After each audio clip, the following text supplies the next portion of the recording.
First off, I just want to say, hey, thanks. Thank you for all of the gift subs. That was incredible. That was a very nice thing to do, and we love you so much for that. I could hear that. That hurt me. Good. Damn. Glad you I did. hope you feel the love coming your way from that from smack. all of us, because that was very, very nice. Schmack. So, thank you so much for that. Thank you. Truly appreciate it. Welcome everybody to tonight's episode of Bitten. Wow, what an arc this has been so far. Returning to the Cogswealth, this heist plan set up by the party to not only destroy the Aether Forge, to also unseat Amethyst and take out Tack at the same time, hopefully bringing about a new age for the Cogswealth. It went as good as it could have. There were a lot of casualties had on the Cogswealth side of things. The Blighters had entered through a giant hole that was created from a bomb that was also shot by Crucible while the guards were nearby, even though Ilora was trying to save them. It just happened. It just happened. That it was part of the plan. Absolutely. But I didn't realize you could hear me. But with that, then set the dominoes where Torin 1v1'd Amethyst and almost won on his own. But then Ilora and Crucible were able to come in and seal the deal. As well as Hava, Roila, and Hart were able to destroy the Aether Forge with the bomb that was created. You then all regrouped at the tower, where you met back up with Sebastian and Lazarus, both discussing how to move forward from here. You then moved to seal the hole that was created by the bomb, in which case you were able to deal a fuck ton of damage to a bunch of blighters around you with a Torin Hava team up with Chain Lightning and First Strike with the Assassin. Absolutely insane. You love to see it with the crit and everything like that. But after that, you then regrouped once again at the tower, speaking with Sebastian about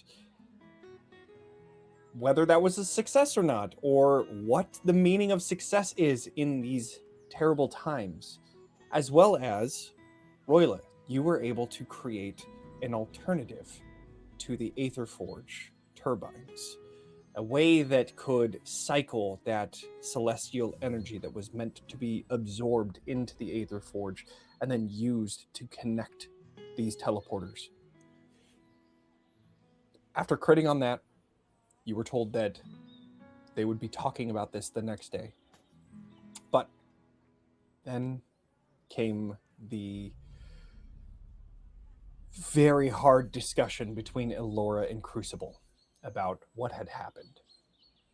And we ended the night with Ilora and Crucible on the roof, looking away from the smoke emitting from the broken side of the Cogswealth. But today is a new day. Most of that smoke has subsided. You can hear the sounds of people working in the streets, as well as people being brought to infirmaries and others that are just looking for a way to help. That is on the newer side of town, the southern side of town. But we focus back once more towards the northern side of town, where Hart's home is, where we see the party. What is everyone doing on this bright and early morning here in the Cogswealth? Question, Johnny, is there stuff to eat in Hart's apartment? I don't know if there would be like food. I imagine that you guys would have brought food knowing that there isn't any food here. So yes, there's absolutely something that you guys had teleported into here. Then I think Ilora would be up pretty early making breakfast. As quietly as possible, not intentionally trying to disrupt anyone else out of sleep, but making sure that things will be ready once people start to rise. Assuming they brought things that are easy to carry and transport, probably just some meats in a frying pan, and then using the grease left over in that to make like cornmeal, fried cornmeal or something.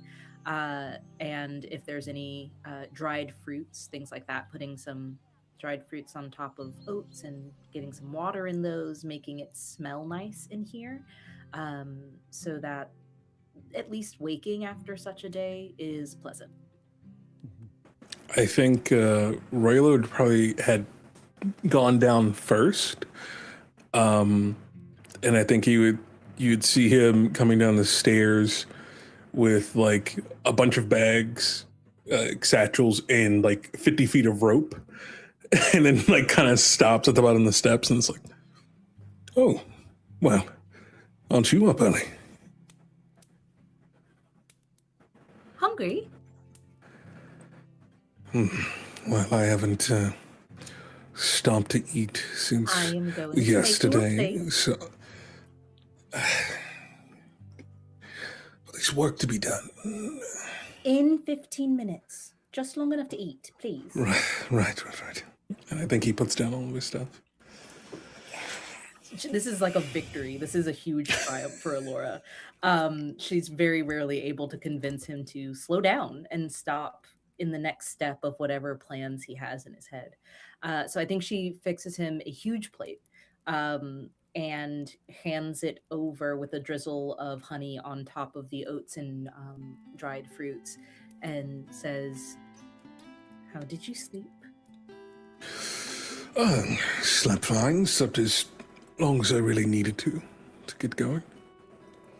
And where are you getting going to, if you don't mind me asking? Ate the forge.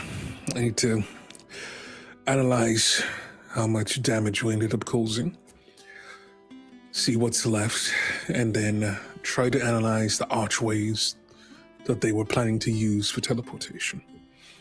I have an idea, using that technology or something resembling it, that it should be able to get us closer to the Reaver camp, combining some of Torin and Ice magic. That sounds very auspicious. I plan to head to whatever clinic I can find to see if I can offer some aid today, but Okay. we should meet back up with everyone. Let us know what you find. Of course. How are you handling everything?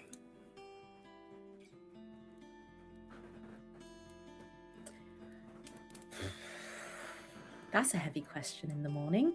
And she grabs a strip of, I don't know, bacon, sausage, whatever she's cooking, and she'll kind of take a bite and chew for a moment and lean back on the counter. And when she looks back up at Roila, I think she looks resolved. And she says, "I'm ready to make some good out of all this. And I think yesterday was the strongest step as we could take in that direction." No. How are you? So far, everything is going according to plan. Which is worrisome, I guess. To the most part. I really need to talk to you tonight before we leave the Cogswealth. It's not urgent, but I think it will take some sitting down. And I haven't really found the right time, but I found some things down in the caves. And I think we should talk.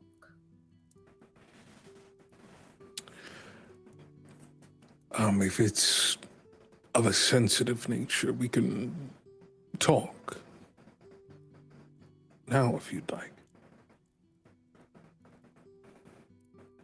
She says nothing, and she takes another bite of the sausage, and she's just kind of like watching you. I think you would get the sense that if you did open it, the link, she would begin speaking, but she's not going to press it. I think it's more on like how urgent you think the Airforge things are. I think he sees in this moment how important it is that he's here right now. So,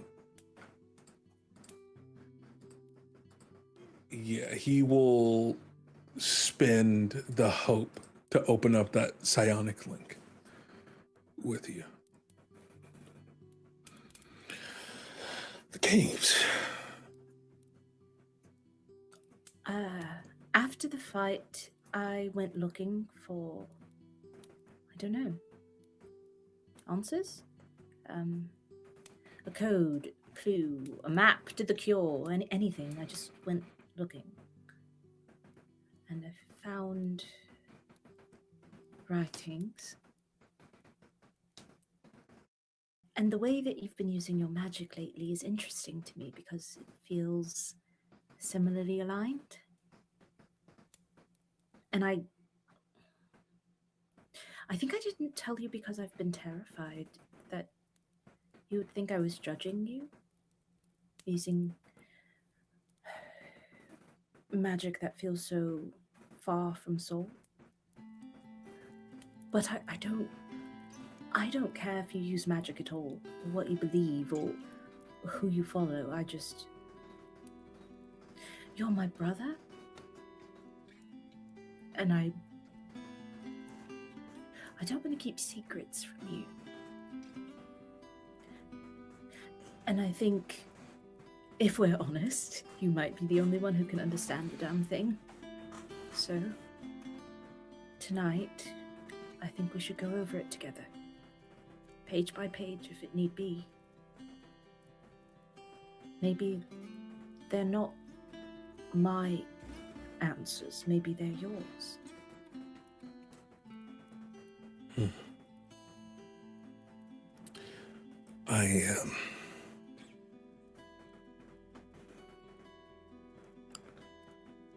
My connection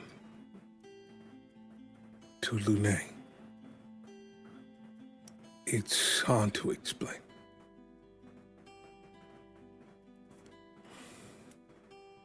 Try. Well, it started before I knew fire.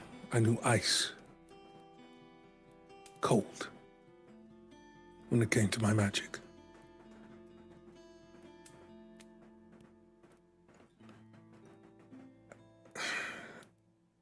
And then getting to know Snatch, they taught me about the shadows. And it felt like understanding a part of myself that was always there. But I never knew how to connect to it. Your connection to magic is different than mine. The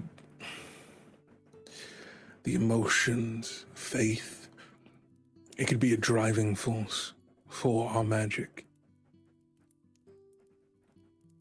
But where the delineation differs is that I can learn from any source. I am a wizard of the sun and the moon. I can't deny everything that I was taught. Everything I learned through soul. But in connecting to Lune and connecting to the moon,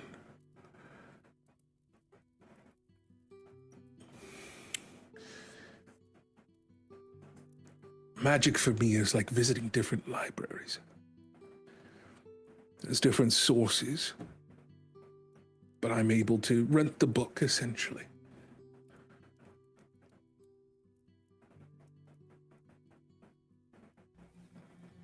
Well, I have another book for you. All right. I'll be sure to take a look tonight. Thanks for telling me what's going on in your head. Sometimes you just do that thing where you turn your face off.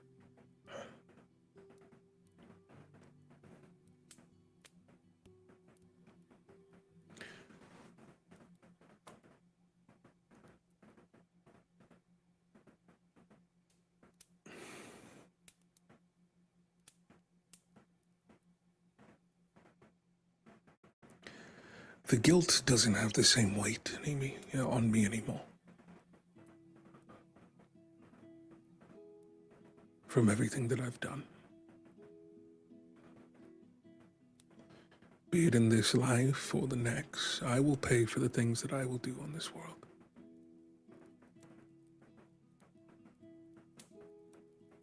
But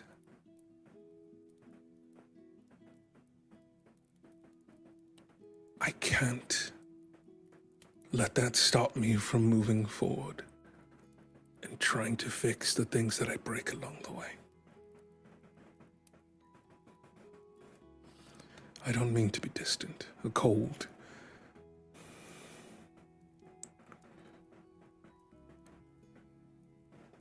It's just things have changed for me since I came back. Have they changed in a good way?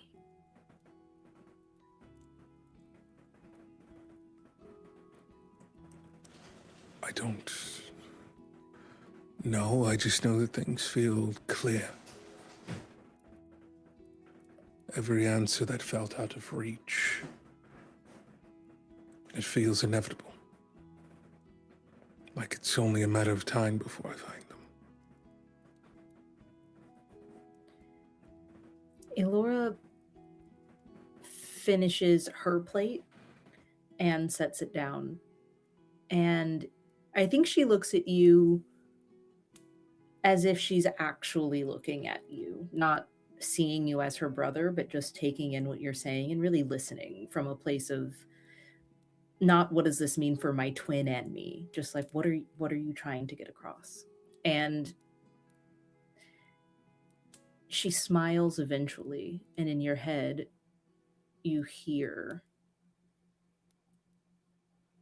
sometimes answers aren't as far as they seem.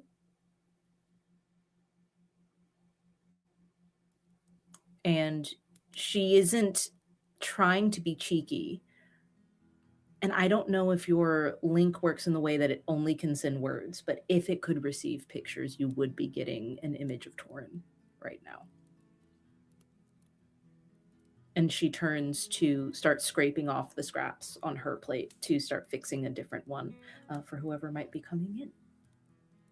Out loud, she says, "Don't be late. We're going to regroup and have a good time or something." All right. Love you. Be good. Love you too. I'll try. And she turns back to the breakfast setup. Speaking of which, who would be the next one coming down those stairs? Possibly Hava. Okay. What do we see as Hava's walking down? Almost like floating down the stairs. Just kind of like drifting into the room. Just goes, "Oh, is that bacon? Yes, can I make you a plate? Oh, that would be lovely. Oh, that smells so good." You are in high spirits, Hava. It's amazing what a little sleep will do. I will make you a plate. She can't really like agree, but she is absolutely making it. She's like looking at you. It's like, how many? Too many scoops? One scoop. Two. Okay, 3. Okay. Good morning, Hava. Morning. About to get going to the Aether Forge, see what we what's left in that? our wake. Yes.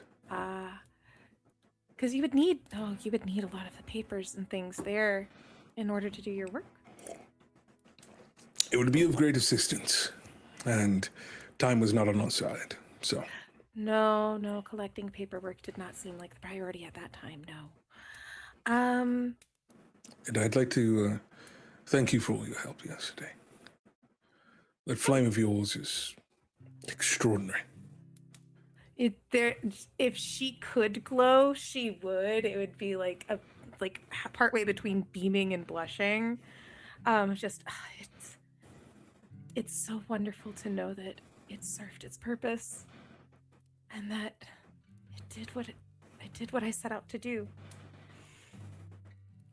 I guess that's why you could say I'm in high spirits. Isn't it wonderful when you actually do something right for once? More We- bacon! When we get around to that, we'll let you know. But Yeah. Oh, well, you said the I- flame was a gift from your mother. oh, from Mors, Mars. the goddess of death and serenity, and all of her graciousness. Yes. Were you born with that flame? No, it. And she just kind of takes a moment to look at her arm as it just kind of wisps about. It was gifted to me. Have you ever met anyone else with the flame? No, the closest I've ever seen was the color of your magic, to be honest. Interesting. Well, on that note, And then who else is coming down the stairs? I'm gonna get when that going. happens. they're eating. I'll leave them be.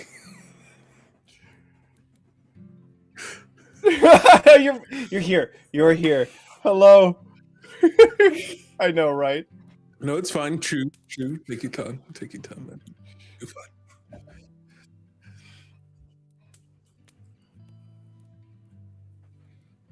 All right. Hold on. Why is Mare? Okay. Twitch, give me a second. The overlay is going to look a little funky. Got to fix the thing. Because apparently Mare is here, but also not here. This is confusing. Hold on. You are here in the video ninja, but you are not appearing on stream. So we're. Can we fixing that. hear me? Give me a second. I don't know. Yeah, for some reason, Mare is not wanting to What pop the- in. Weird. What the hell? All right. Okay. All right. Mare, can you refresh your video? Mors is mad. Oh no. Thank you for y'all's patience. Thank you. If you're watching goblins this are during the thing. recording, there's There we go. nothing. You don't even notice anything. Yeah. Hello, Mayor. You're back. Yeah. Sorry. Uh. Now your mic is doing. Okay, there we go. Good. My mic is doing weird. You're things? good. You're good. You're good. You're good. Now You're it's good. You're good. You're good. Okay. And action. Right. No, my flames. It's a mix of shadows inside of my fire magic. It's a lunar or shadow magic combined alongside pyromancy. Oh, wow. It's more of a technical combination to amplify its strength. That sounds very wizardy. But no, because it's not shadow. It's not fire. It's not It's anything. divine. Yes. Yes, it is. And she kind of cradles her arm close to her. Yeah. Oh, did you get any bacon? I am stuffed. I've got to get going. But I'll be seeing you all later. She waves. Okay. I think Hart is the next one that walks down the stairs. And just looks to everybody. Does anybody want tea? I can make some tea. Oh, bye, Roila.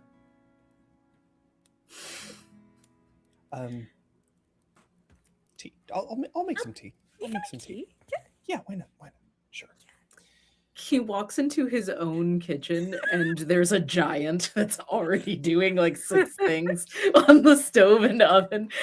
I think so. You're like doing all of that stuff, and he's just like silently waiting for you to be done. But you just keep going. So then he just like slowly walks.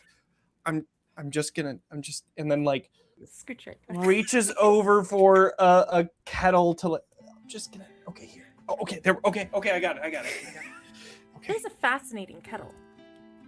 It's a very interesting kettle, one that self heats and doesn't need to have like a stove or like fire underneath it. So when he just brings it over, he grabs a little bit of water and then sets it down. Right. And then just goes and gathers all of his tea stuff. It's really interesting seeing him create tea because this isn't something that he typically does. But he does it with such a science of, okay, this amount of tea leaves, this amount of this specific tea leaf, this sort of flower, this other tea leaf, and like has all of it's almost like a science experiment, which is why it is always good. I think Hava's So he goes on. Yeah, Hava's like leaning over and watching very intently. Did you make tea for any of the other non-awoken who would come by?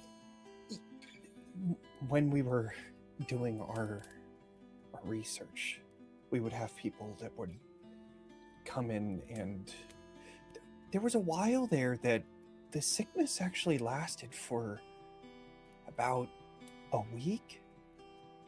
So we had people here for a week at maximum, but they were here a few days. So yeah, we'd make tea for them, and then, you know, we were also cohabitating this whole city with folks that So mainly just making tea for them. So it got faster? It spread faster? Consumed faster? Typically the way that these sort of things work is it sort of mutates over time, which is why we see all those different sorts of echoes all over the place, or sleepless. It mutates and gets stronger. It's like a sickness almost, except they're still haven't found a cure. It's nice of you that while they were here, you brought them comfort. That's I tried. very kind. Yeah. Rune and I really, really tried. Just... Right, Rune. Yeah. We were pretty much destined to fail the whole time anyways. There's a whole lot of bureaucracy, and you've seen the place. I mean, if our one engine for creating energy for this place runs off of the sleepless, why would we want to cure it? So, yeah, instead of having a full team of people, it was just me and Rune for the past 18 years. So, yeah. And at least for those that you worked with, you didn't let them suffer. You let them find peace after. I couldn't imagine being like all of those who were there, trapped, their souls unable to find rest. It's heartbreaking to think about. That's actually why I got into doing art too. I'd make little small figurines for people while they're, waiting it out. And Right. I know it's kind of morbid, but I also learned how to draw. You draw? Yeah. Here, let me... And then he walks over to a table and pulls out a large stack of... a few stacks of paper, and places them out onto the dinner table and kind of spreads them all out. As he spreads them all out, and then you see the one that you had seen before of you, and then he like covers it up really quick, just checking to see if you've seen it yet. She puts her hand out and starts to slide it out from underneath his hand. That's you. That's so sweet. No one's ever drawn me before. Really? Yeah, I typically travel alone. This is a lot of people for me. Yeah, I live alone, and I only worked with Rune for a while, so this is a lot for me too, but it's worth it. This was actually from memory, because From memory? I didn't know if you were gonna come back or not, so. Little, like, where her little cracks in her face are just kind of, like, emanate, like, just a little bit of, like, heat kind of coming through them. That's very sweet. Well, I could do it again, but, you know, have you drawn any of the others, too? I haven't, but I would love the opportunity. How long are you guys gonna be staying here? Oh, I don't make the decisions with any of that. Oh. Well, who would make those decisions? And then he kind of like looks past you towards Ilora. Would she be the one? I don't really know. They've all been traveling together for a lot longer than when I came along. I just kind of went along. I'm also trying to look for these artifacts to kind of be able to help cure the disease as well too, but I didn't really get instructions about what they look like or anything. I'm just supposed to know when they come up. It's and she holds up her arm. That's tough. Moore's thing. I see. Yeah. Okay. Well, yeah, But I would love to draw you in person. That way I can get all the details. And he looks up and he brings his thumb up to the cracks on your face that are emanating. I didn't know that did that before. Oh. It's doing it. Do you want any bacon? You don't eat bacon. Can I get you some, magnets? How about I can show you these. Here. And then he starts spreading out all of these pieces of art. And she sits down next to him, just kind of, she would sit down next to him and start looking through each of them with him. You can tell, you can see like what starts off as very rudimentary turns into very, very detailed, all culminating to the picture that you find of yourself. He brings you through that timeline of,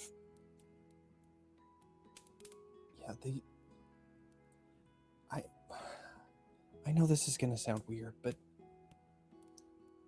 I would draw people when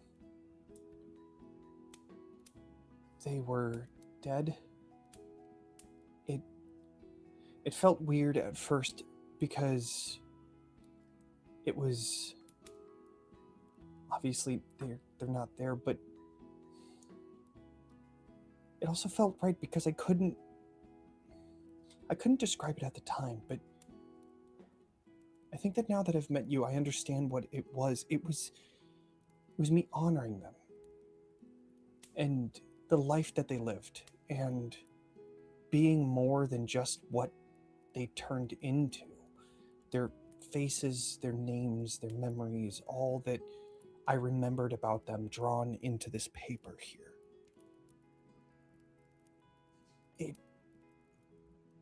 It felt like something that I could do for them, that I wasn't able to give them a cure, so I might as well give them memory.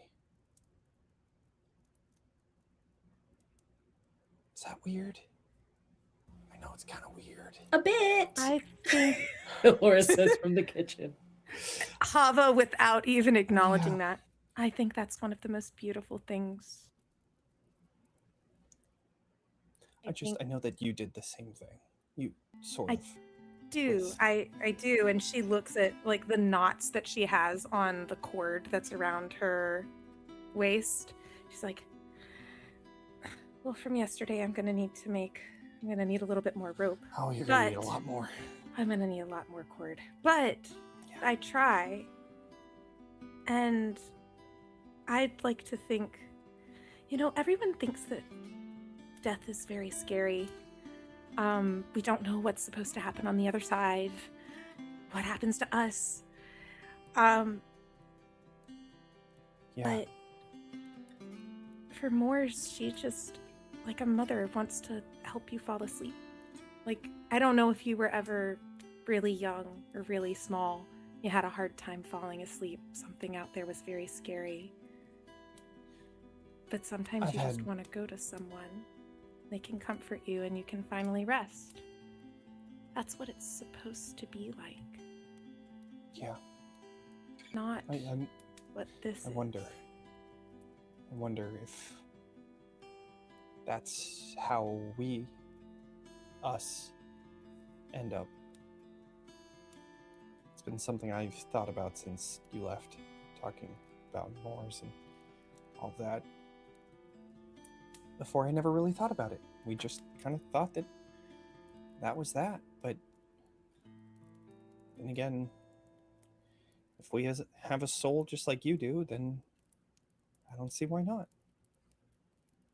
Well, and she takes his hand and pats it. If you ever want to know more about Moors, I would be so happy to tell you. Yeah, I would love to hear it. And I think, and she's looking at all of the papers, you should put these into a book. That's a wonderful idea. Yeah, I'll do that.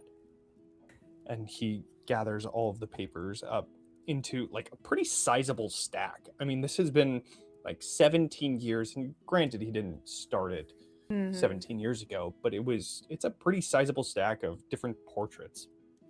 But he stacks all of them into one large stack. Of course, the top one being yours. Even though I'm not dead. That's cool. Right, of course not. I mean, all of that was through memory. Yours was passion, of course, obviously. So he stacks them all together. I'll figure. Yeah, I have an idea. And so he starts to gather some materials for making them into a book. I think that as he's walking away and going to do that, she just sits her head, her chin in her hands, watches him walk away, and just starts chewing on a piece of bacon. Her little cracks on her skin just kind of glowing faintly as she sighs. And Ilora tries to call out after him to ask for directions to the clinic. Yeah, easy enough. As is kind of like the hectic cooking and moving about the first floor is joined in with this conversation about directions of where the clinic is, which he tells you as he's searching for all the materials that he needs. Who is the next person to walk down the stairs? If he tells me the directions, Ilora has been starting to get ready to leave. So she's not gone, but she is getting ready to leave. Okay. I am not coming down the stairs. That is why I've been holding off. Okay. Also, same. Okay. So I then am going out the window. Okay. All right. Hart walks up to the second floor to gather some other items that are not on the first floor. What does he see when he first walks back up onto that second floor? For Kelly. Oh, me? Crucible is just simply not there. There's an open window. That you can only presume that she has climbed out of. But all of her things are still there. She hasn't run off. She's just not here. Okay. Do we want to follow where Crucible is then? You absolutely can if you want. All right. We move away from the home, and where do we find Crucible? Well, before she left, she was stewing in some shame that had caught up to her after her conversation with Ilora the previous evening, and just could not bring herself to not face her isn't the right word. She just felt like maybe she didn't deserve to see her. So she realized this was useless energy that was doing nothing for this community that we partially just traumatized the evening before. So she climbed out the window. Johnny, there is school in session today for the youngest Awokens. I think under the circumstances, I don't think that there is school.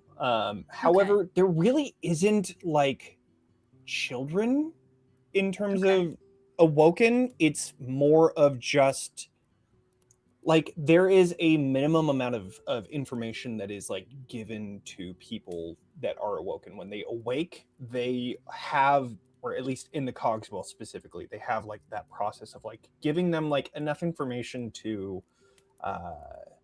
know how the world works and like a specialization that they're typically made for. Okay. So there's no real children here. There are schools though. There is a school, I would say. There is a school. It's like a college. I don't know if these people would be down to play, but I'm gonna. Okay. She feels really terribly about what had happened, and so her solution to this is to try to inject some unexpected fun to oppose the fear. So she walks in. Okay, I think what she does is she's kind of scoping out the school and peering in windows to see who looks the most bored. So this school is in the old town. It's the northern end of the city. Okay. It's sort of like almost centrally north of the city, and it's sort of like northeast of where Hart lives. And so it's a large campus. It does look a little bit, not run down, that's not the right way to say it. It looks like older architecture compared to the rest of the surrounding area, especially Newtown. So coming to this campus, you see that there are quite a few different buildings, this beautiful like landscaping and like water fountains everywhere. You pick a building to look into, and let's see, what's the most boring subject that we'll say it's got to be some sort of like magic. It's oh goodness. Like, we're gonna say the agriculture. We're gonna say agriculture Okay. for Awoken. Yeah, that makes sense. That is their boring subject of like exactly. So people here are learning. There's people who are last to registration. They were like, "Oh man, only agriculture left? God damn it!" Okay. And the professor is this Awoken that talks very slowly and very monotone and same level of voice. And so you see people are just like looking to each other and like throwing back and forth little pieces of parchment. Whenever the teacher turns around, they see how many tosses they can get. This classroom just looks very bored. Perfect. Okay. Crucible enters the school as herself, makes her way through the hallways to this classroom, opens the door. For a moment, says nothing. I'm assuming they're all looking at me. So yeah, when the door opens and they see this Qatari walking into the class, the professor doesn't even notice, just continues drawing. And this is how you plan to going off on this whole over here. Excuse me. And then you see everybody kind of looking towards you, like tilting their head. Take Ilora's feather.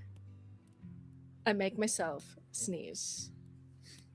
I turn into a calico patterned pygmy goat. All right, everyone, school's cancelled for today. You can ditch because I say so. We're going to play a game of Get the Goat. Whoever catches me gets a free round of drinks at attraction tonight. On me. Everybody kind of looks at each other and then looks back towards you.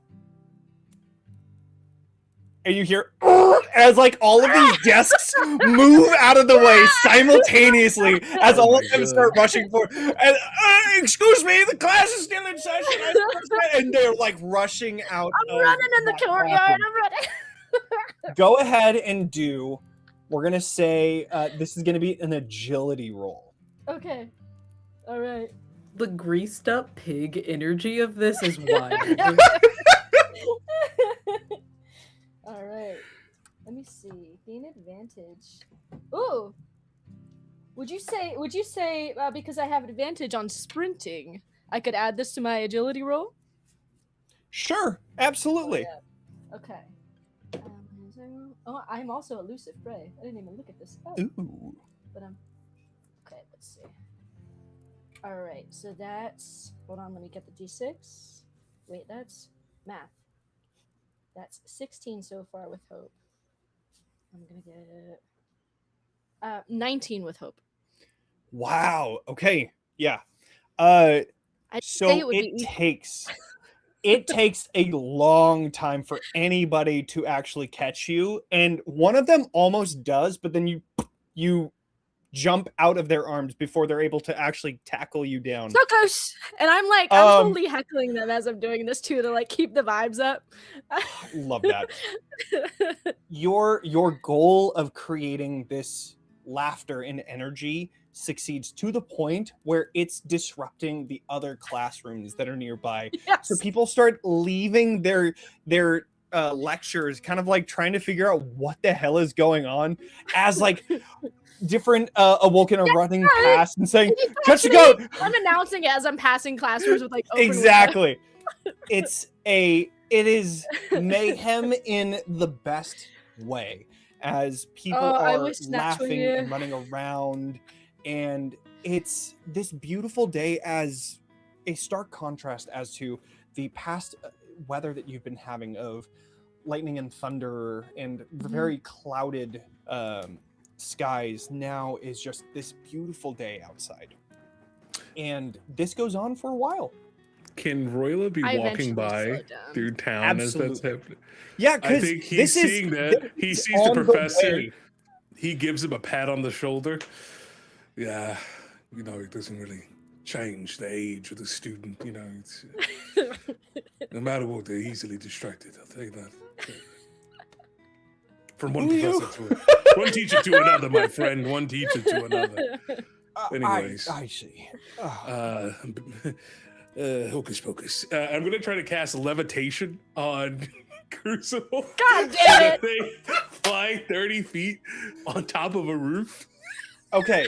You're helping me. Okay. Levitation. So you have to hit like a specific target. Like, yeah. I have to hit whatever their evasion is. I'm gonna say that this is a 19 because that was the agility roll that crew got. Here we go. You can get it. It can happen. I believe. Ooh, that's bad. Oh no.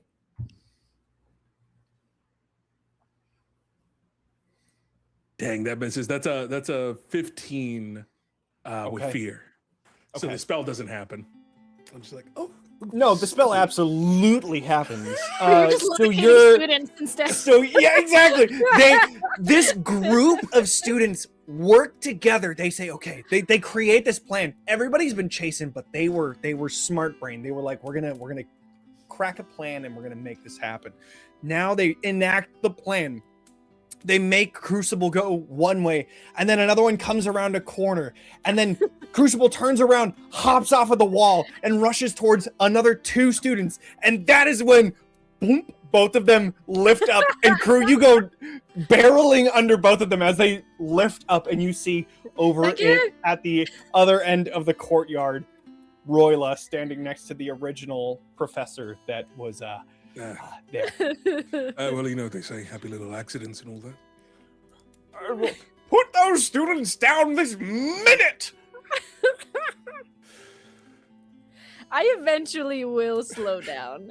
If nobody's catching me, I will go easy on them. You are insanely fast and agile, but as you finally start to slow down, there was one student that finally catches you, and as you both tackle to the ground, they just let out this I want to say like gut laughter, but like they don't laugh through lungs or anything like that, but it is just this deep and this deep and joyful laugh as they finally tackle down with you, and then they fall to the ground and then put their arms up. I did it! Did it! Clapping with my did lips. it! We did it! Everyone clap! You Good see job, good everyone job. beginning to Cheers. run up and then lift both of you up onto your feet.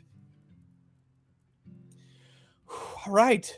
Well, I guess I'll see you at attraction then. I'll see you at attraction. It's gonna be fun. All right. I hope So- everyone had a good time. You see everybody is taking this moment to enjoy the day. You should still come to attraction. Just saying. It's gonna be crowded as hell as tonight. you invite people, they all like, yeah, attraction. They kind of turn it into their own like friend groups. This was a right distraction from the ordinary, and so they're now just kind of processing what the fuck just happened. But also, like, you can hear laughter and like, oh, I was trying to do this. You should have seen it, blah, blah, blah, like talking about how close they were and all of that. It's this beautiful bonding moment for all of these students. And then Roila's there. I high five Roila with my hoof. Yeah, Thank you. yeah, That was so funny. no problem. That's quite the talent you have there, Sniffles. Sniffles, is that my alter ego? I think it No. is. All right. Until you remove the ability to have to sneeze in order to transform, I think it's quite God, soon. oh shit, that is so mean. Fuck. All right, I've earned that and deserve that. I think he looks and he goes, "What's that around your neck? Oh, it's What's that? Uh, Ilora's pendant." yeah, Ilora was kind enough to give me one of the feathers to help me sneeze. Ah, very nice. I really don't want to be. I really need to grow out of this soon though, because I don't want to keep rubbing my nose on it. It's too nice. Well, I don't know much about transmutation, but I will say sometimes when there's a certain magical effect that you can't get across, you just got to dig deep and think about the fundamentals. Picture in your mind the image of what you want to see. Yeah. Okay. The Picture shape. in my mind, both hooves on the side of my goat face. Picture in my mind. Okay. There you go. Listen, when I made that giant eye spike, I'm not quite sure that's how the spell is supposed to work. You know, the tomes were quite vague about the instructions of the spell. So, but because of that, you know, use that leeway that magic gives you. In that flexibility, you'll find your path. I promise.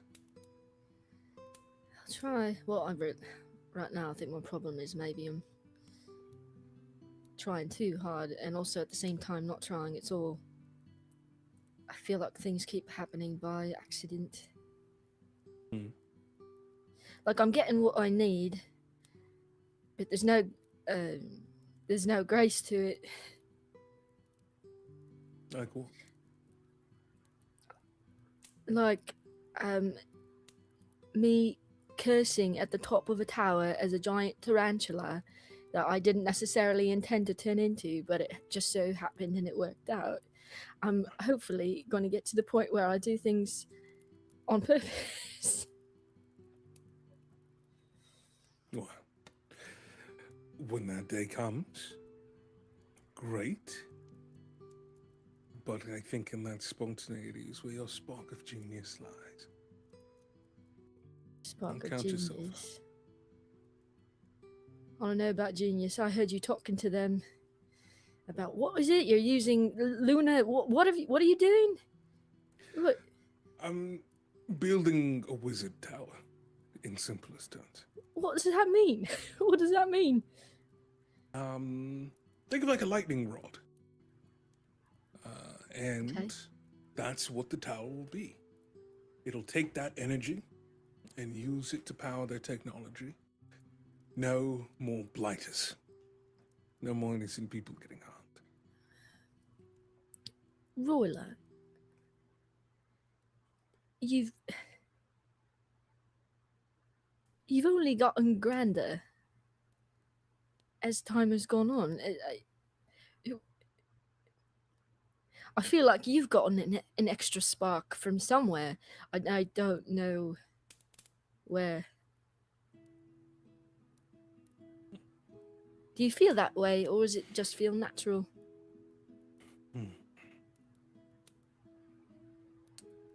No, I just feel like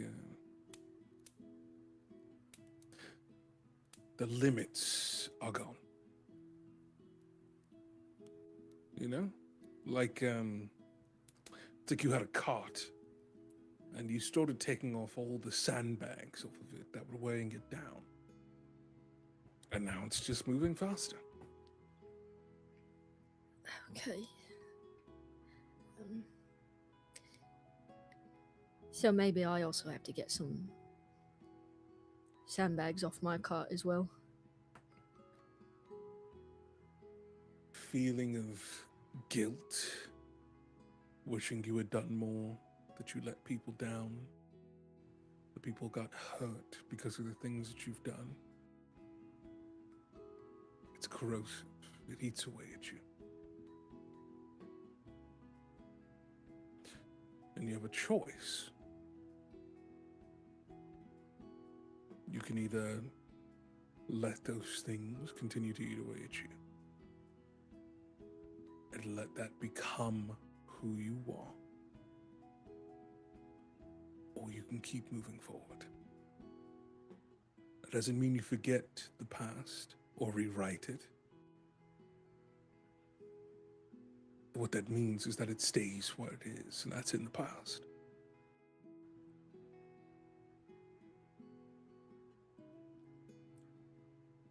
Okay.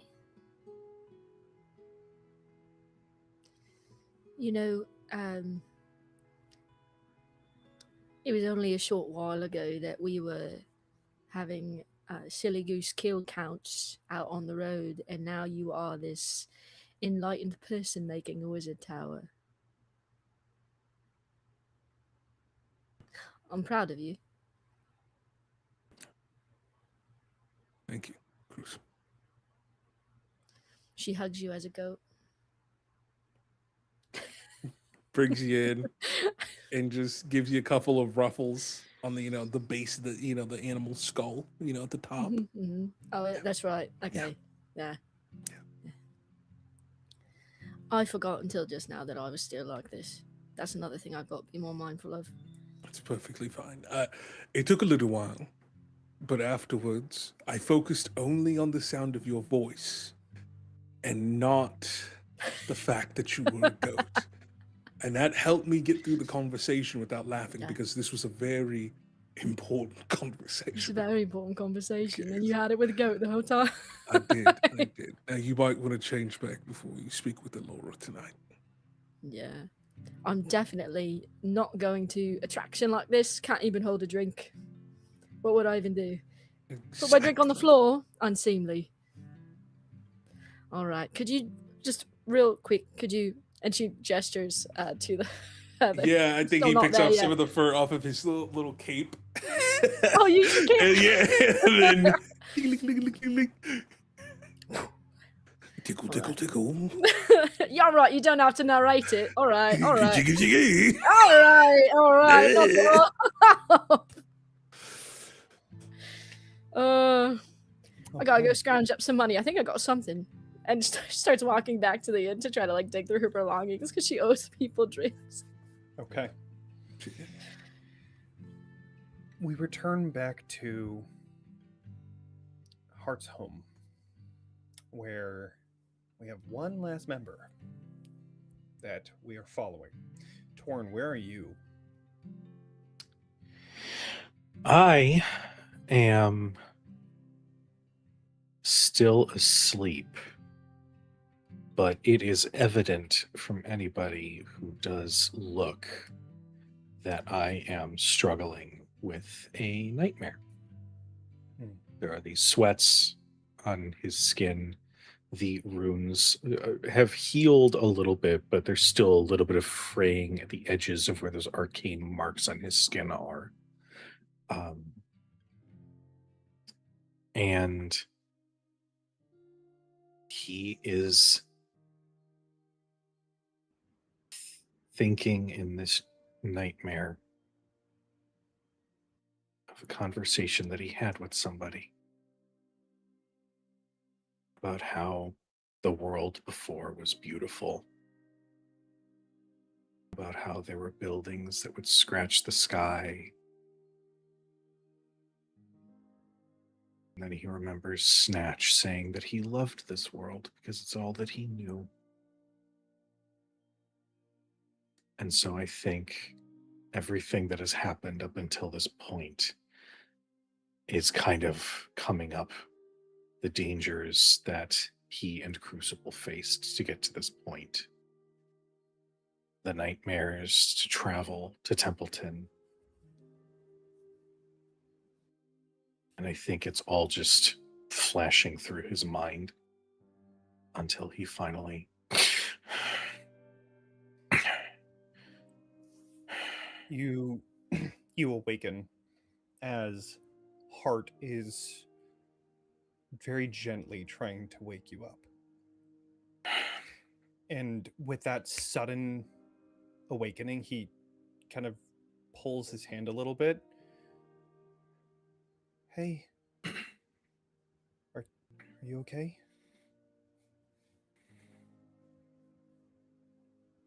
Where is everyone?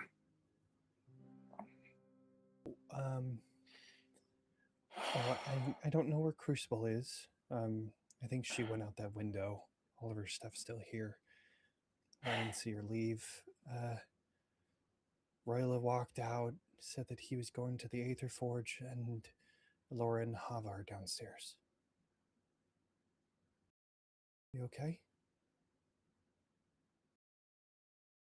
Making tea. I think Torin doesn't answer, but he does kind of give a sound of a little bit of effort as his muscles are still feeling a little bit of the soreness. Not as much that he fully knocked out for sleep, but he does sort of pull himself to his feet. Sorry, I didn't mean to worry you. I'll find something to do, I guess. Thank you. You don't have to be sorry. I brought you here. You have done more than enough for me and for everybody here. You don't have to be sorry about anything. I just wanted to make sure that you were okay. You seem I'm like fine. you were okay. Okay. I appreciate the concern, but I'm fine. I'm going to head downstairs, I think, and I will find more to do. There's more to be done. And I think Torin doesn't wait for a response. I think as you kind of get up, he just turns around. Well, first there's tea. We need tea. So, with that, I'm gonna go and make you a cup of tea. And then he kind of pushes past you, going down the stairs. And is Ilora gone at this point then? After getting directions?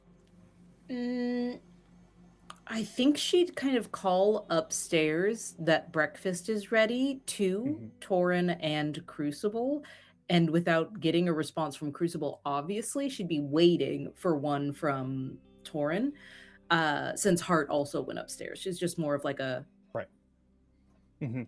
So if she doesn't hear from Torin either, she would be concerned enough to wait. Sure. You see Hava and Ilora on the first floor. Heart comes up to you, Ilora, says, "Hey, I know that you're really close to Torin. Torin just woke up from some nightmare. I just wanted to let you know I'm gonna make him some tea." And then walks over to the tea and starts pouring a cup of tea and says, "Here you go." Goes over to Torin first. I didn't need the. Tea. Thank you. First. Thank you. And it takes a sip. That's not bad. What are we doing? What's the next? What's the next step of this plan? What are we doing now? There's bacon. And Delightful. Torin, I think Hava is trying to say that the next step in the plan is to rest and recuperate to full health and power. And so there is nothing for you to immediately do but eat. He takes a long sip of the tea and then he sets the mug down.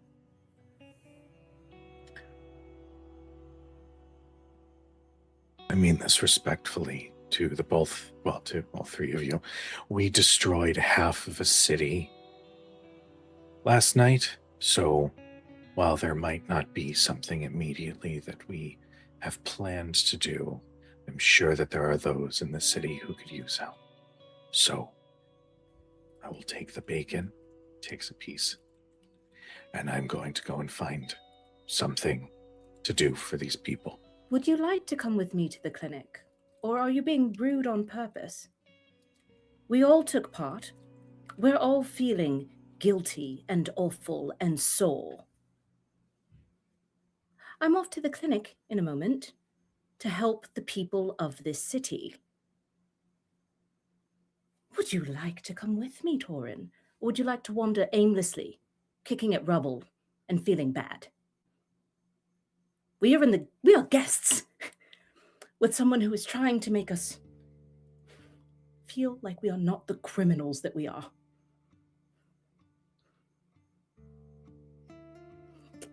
Can we please try to be people?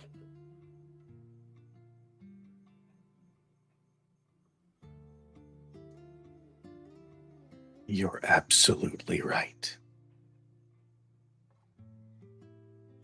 How small of me. And I drop the bacon and I walk out.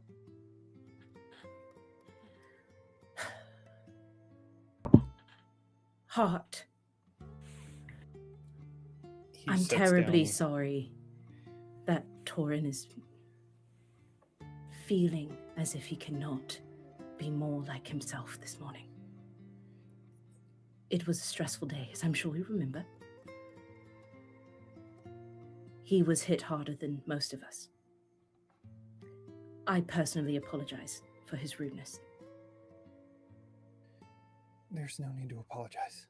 There is, I told though. him There is. He actually apologized to me earlier. And then I was told him- twice rude over. I will not condone his behavior. We have done unforgivable things to the place that you have built with people you do no longer have. That was uncouth, to say the least. He means well, I promise you. Hava, I do need to make it to the clinic. I don't wish to leave you with these dishes, but Heart, do you two think you No, could? please, I can handle it. Thank you for taking care of everybody. I have it. I think It's that the least I can do. I think even as she was addressed, I think Hava's like turned and has been staring at the door that Torin left out of and is almost not like has to check back in with it. Right. He was not well when we were resting here too. before we went to the tower. Torin And is rarely well, I, but he also rarely takes it out on others. He will come around. It will just take time. Not all of our spirits are so high, I'm afraid. and there's like a moment where just kind of the sound of that kind of hits her in a different way. And she blinks rapidly a few times and just, I'm going to go get some air. And also goes out the front door. And then the dishes are still there, and it's just her and Hart. And Ilora goes, I have it. It is okay. Go to the clinic. the tea was delicious. I'm so sorry about all of this. It is. I promise we really are good people when given the chance. He grabs your hand.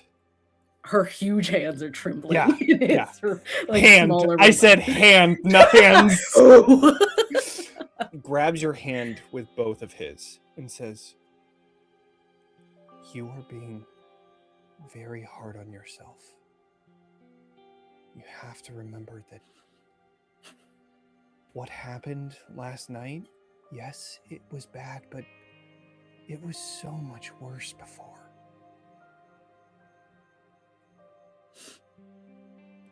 Hurrah to progress. I will see to your clinic. Thank you for the directions. And I cannot wait to meet with you all at Attraction soon. Well done, the drawings. I've never seen Hava smile like that. Well, we killed a bunch of blighters yesterday. I've never seen Hava smile like that today.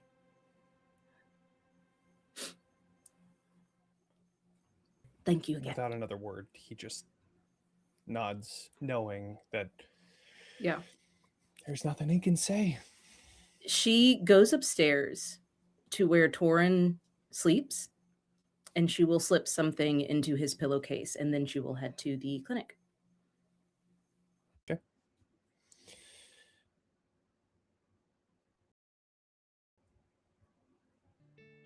The quiet house, as you're leaving, is the only sound that you can hear is just dishes being done. And the house just feels empty. Like you're very alone here. You know that Heart is there, but you feel that like deep emptiness until finally you leave.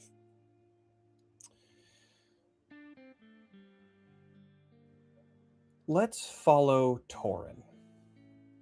Torin, you stormed out. Where did you go?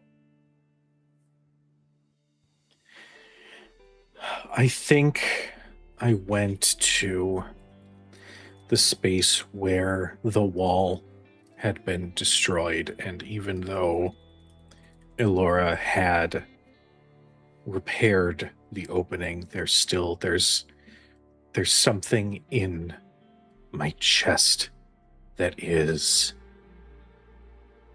tight and unwilling to let go of the danger that we had faced yesterday directly because of our actions. And so I think I'm heading in that direction to make sure that not only the wall is secure, but also if there is an effort to deal with the bodies of the however many blighters, that he is immediately jumping in to help. Okay. Taking a look at this side of town, Ilora, you would be seeing this too as you're going towards Newtown where the infirmary is. There's a lot of destruction here. Some of the doors have been broken. Windows have been shattered.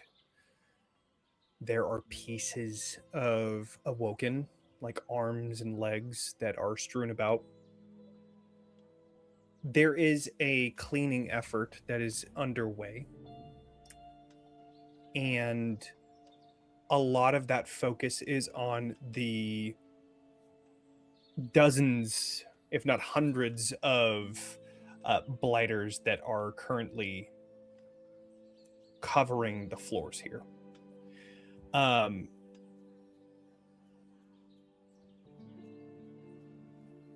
Torin, you're able to help with gathering these blighters and bringing them back towards the area near the wall where they are being basically collected here.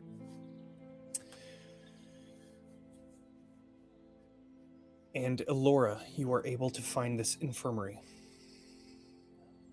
I think there is a moment where both of you are able to see each other, though whether or not you react to this is up to you. But the knowledge that both of you are here helping in whatever way you can, that's still there. Ilora, as you are going through the infirmary, hoping to help these like mechanical beings, you find, interestingly, outside of that, inside of that outer shell, there are like semi sort of organic pieces to these awoken. And so with your healing magic that you have, you find that the outer shell, the protective shell, doesn't react to it. But when digging deeper, that is the part that seems to reconnect. Cables reconnecting, fluids that seem to be leaking now are able to be patched up and run smoothly throughout the system of these awoken. You're able to help a lot of people, especially with bringing like those strewn out body parts of awoken, bringing them back to the people that own them and reconnecting them. It takes a while for you to do things like that, but it's possible. Okay. Something that you have learned. It's not so different from your time in the cave and your time in Pale Harbor.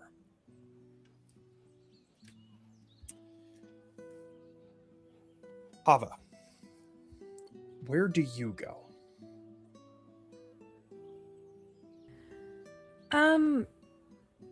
I think that initially she started trailing behind Torin.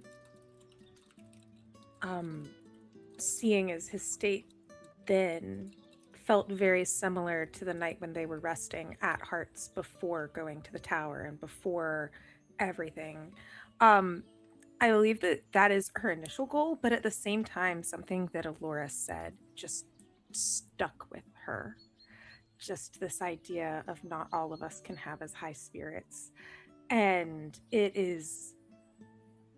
she's been mulling over that as she gets going. So while she may have been starting to follow him, I feel like the level of distraction has kicked in. And she just starts to look at her hand and sends up a prayer. Just, I'm doing it right? I'm doing the right thing? Right? Is this what you wanted? And she is trying to reach out to Moors in this moment, trying to reach out. Because it seems she's not terribly socially adept. Sure. But is picking up that her vibe is not matching the vibe in the rooms that she's been in.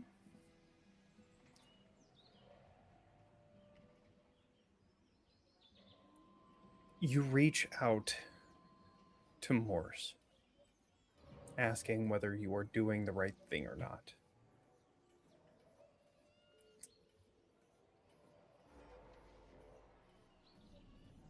The feeling that you've had since destroying the Aether Forge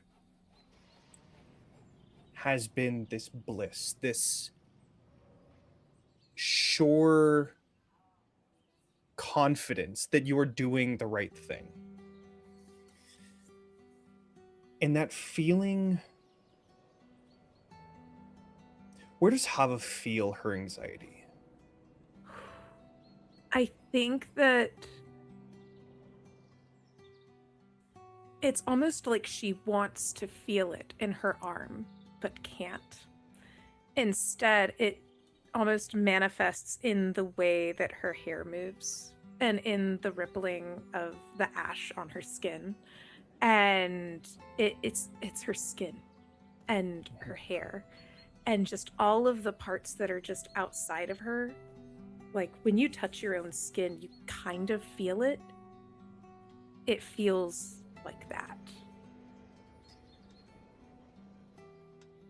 That feeling is still there. Though, like the shell of something, your inside begins to warm. Like a heater beginning to envelop a room. The walls are still cold, but towards that center, you feel that warmth beginning to emanate. You feel that warmth start to grow inside of you. A reassuring feeling that you are on the right path. Sometimes the right doesn't feel right at the time. But this is the right path.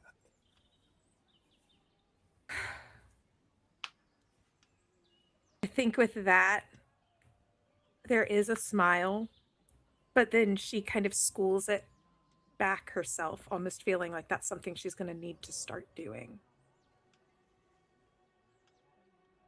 And she's like, okay, if I'm doing what's right, I can help. I can help them too. I'll figure that out. This path is much easier, but I can figure this out. And then she's going to look up and try to find the path where Torin went. It's easy enough.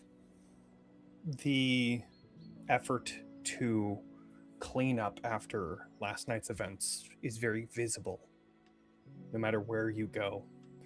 And so following Torin, you are able to follow to where this large grouping of blighters is, and you are able to provide your services to Clearing put them to sleep. Yeah. But with that, we're going to go to break. Wow, what a moment to have that happen, eh? And so is Mayor. Mayor's Apparently, beating goodness us to it. Mayor. Hey, So- get a head start. There's a break. So, we're going to go to break. We'll be back in 10 to 15 minutes-ish. We will see you all soon.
Hi, everybody.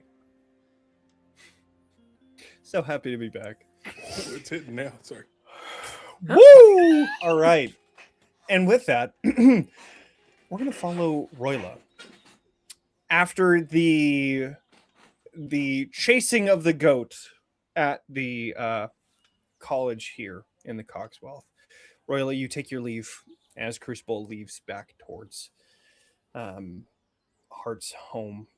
You have a mission going towards the Aether Forge, where you were told that Lazarus was going to speak to the scientists Yes. of the Aether Forge to hopefully get this wizard's tower of sorts streamlined and started.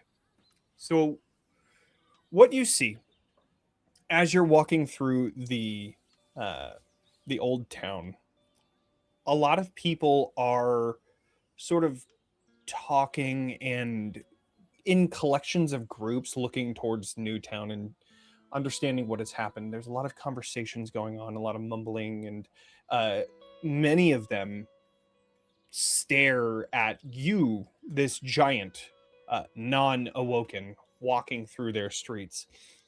And seeing that the guards are paying no mind, you do see some of them kind of like nudging at the guards, and guards basically explaining what is going on, and those people at least are put at ease.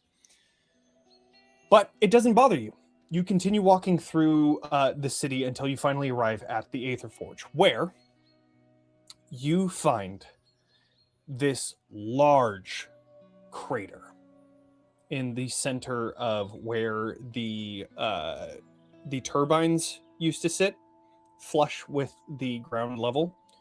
Now is just this gaping hole of about 150 feet or so. People are surrounding it, though there is a perimeter of where guards are keeping people away so that nobody falls in accidentally. But when they see you approaching, a lot of the guards move out of the way as if they were told that you would be arriving.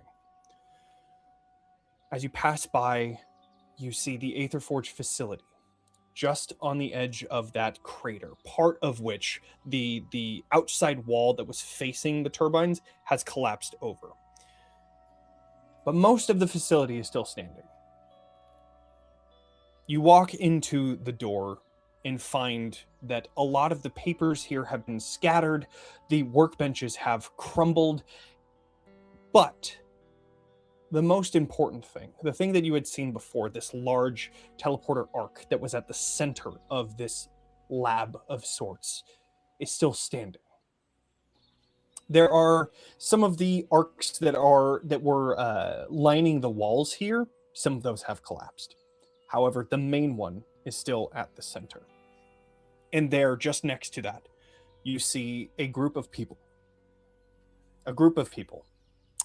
There are currently 5 people standing over there. One of which you see Amethyst's body and Lazarus's head just on top of it. As they all are talking, and at the sound of the door opening, all look towards you and say, yes, this was the person that I was talking to you all about. The one that came up with these, as he references to the table in front of them. You see the notes, almost like the drawing on the napkin, sort of rough calculations that you had created the night before. This parchment on the table, as he references that and says, yes, this is the creator I was talking about. Roila. This is Visor, Porter, Dim, Star. They are all leads on this project to create this Aether Forge and link all of these teleporters up. So, they do have some questions, if you are willing to speak with them about your design. Of course. Good morning, everyone. Yes, good morning. You see one of the leads, this shorter, stouter, Awoken, looking towards the plans here and says, do you have any calculations about whether or not the stored celestial energy would create a sort of copy of this tower on the other planes, since it will have that residual celestial energy and it will be on the other planes of existence due to our previous research? Do you know if there will be copies of this on other planes, and do you have an answer as to how to properly defend it in case of incursion? Right. I'm currently working on that as we speak. Planes of existence have pathways between them. I have access to one through my teleportation magic. A pathway that is secure. Now I just need to be able to link to that specific... Think of it as a station in between planes. That intermediary will be where we anchor during the celestial event. I see. So your plan is to create this tower within that space, and therefore we can work towards creating them in each other plane of existence, since it's neither on a plane of existence nor out of a plane of existence. It's in between. No, the tower will remain here on our plane of existence. I see. Yes, but wouldn't there be some sort of contradictions in which creating it here and having it store the celestial energy that it would... And you see some of them, like one of the other ones, this very tall, lithe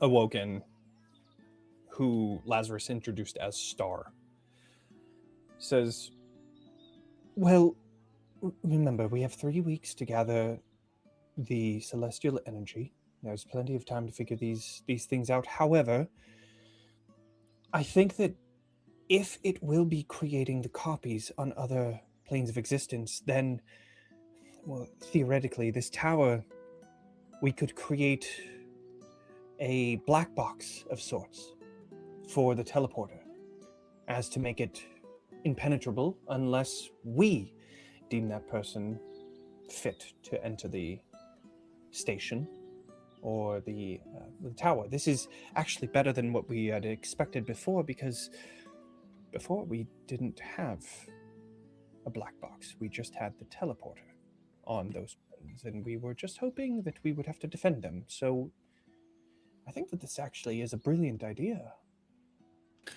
The finer details of the risks of incursion, copies on other planes, that can be left to me. I have experiments that I can run in the meantime. For you all, and I think he starts to, using prestidigitation, he creates these like little floating lights. The main focus should be a looping circuit of energy. And you just watch as this little light has a little spark that keeps going in between over and over and over again. Our goal is to keep the celestial energy in rotation, never stagnant, to cause any other issues. As long as it remains flowing, it should be fine. You see another stout awoken, like lighting up to what you just said, and says, "Aye, that would be my specialty, as we'll say. I can do the circuits and things like that. Yeah, a lot of this science is similar to what we did with the regular hub, so I think that we can just take some of what we've learned here and apply it to this new tower of sorts. Speaking of which, are we going to build this tower here around this teleportation hub, or are we going to build it somewhere else? Because we lost a lot of real estate after the escapades last night. If we are concerned about time, I believe it would be our best interest to build it here, on top of the original Aether Forge. I agree. Sure, the real estate is an issue, but the city has walls, and this tower will need to be protected. And you see the final awoken stepping forward. They have this like regal sort of get up here, of course, with a cape. They walk up towards the table and say, "Well, I don't think that that would be an issue. I think that now that we have a plan and have at least most of the mathematics and schematics created, I think that we can get started on this. I worry to ask them to return to work today because of obvious reasons. I think our plan is to start first thing tomorrow." That would be for the best. There also needs to be, before any breaking of the ground happens, retrieval of bodies down below, proper burials and cleaning.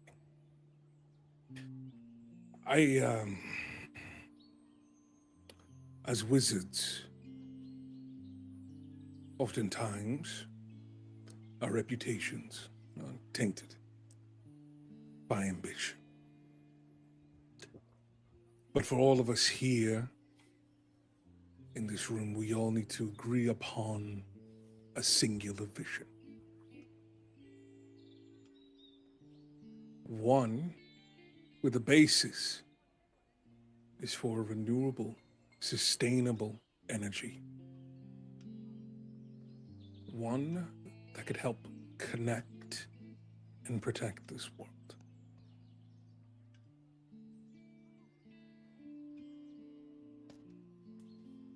You see Porter, the one that was speaking about the portal around in like the building the tower around that hub, steps forward and says, I agree. We never had this sort of idea before, so having something like this now is helpful. I am a survivor, just like all of you here. And out there are other communities with other ideas and innovations waiting to be utilized to make the world a better place. We can only stand here right now because we are survivors from different paths of life.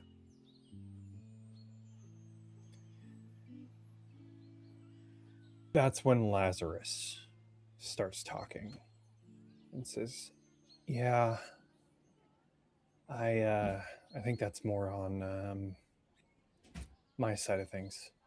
We're going to be trying to open up our gates to people to enter into the city again. That's my one goal as being part of the council of this city, but it's not my decision alone. There are other people that will be having their own decisions, and it'll come to a vote. But Right. I agree. Otherwise, if we didn't have you, but thankfully that didn't stop you. Speaking of which, I have a proposal that I think would help sweeten the pot for your vote. I think that this is a conversation that you, me, and Sebastian might need to have then.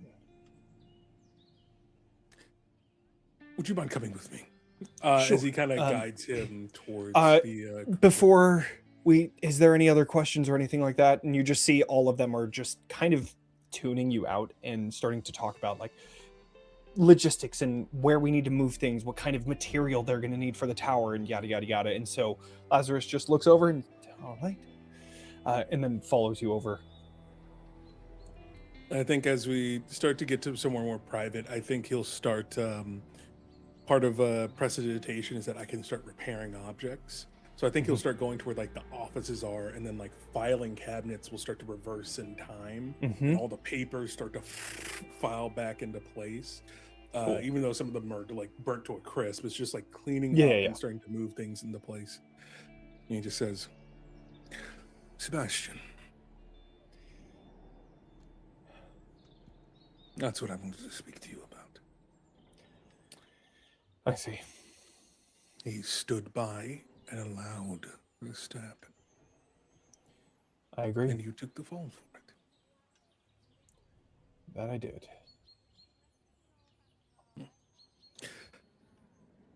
I'm no stranger to conflicts between siblings.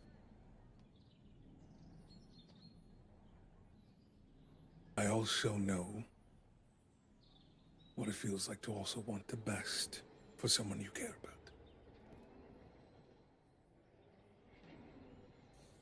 That's why my proposal is that you make Sebastian an ambassador for the Cogswealth. And you send him out to the other settlements and begin to form relationships. There's a small town not too far from here, I've been told, with children in need of a place to stay. If you were to open your gates to them, have Sebastian go to them, ask what they need, that could show other members that there is roles in this new future for everyone. A different future.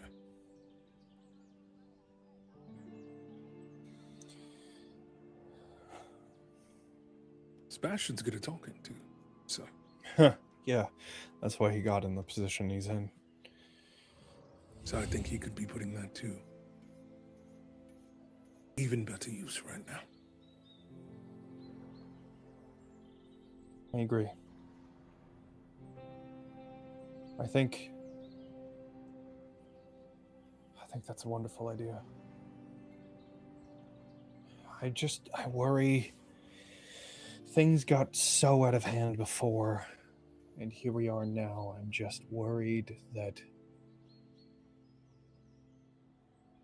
it's just gonna happen again.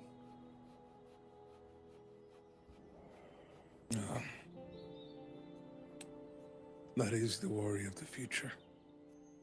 The uncertainty. Breaking cycles is difficult, but they can be broken. However,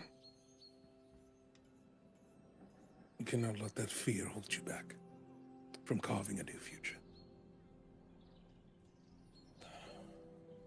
And if there's any trouble, I can quite literally be here in an instant.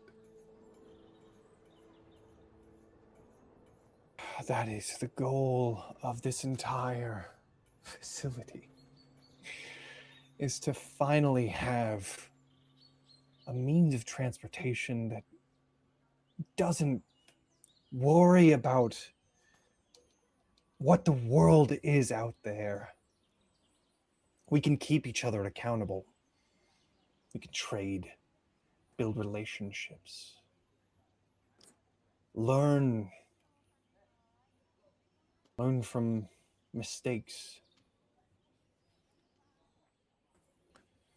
But it starts with the vote. This tower, it's a grand idea.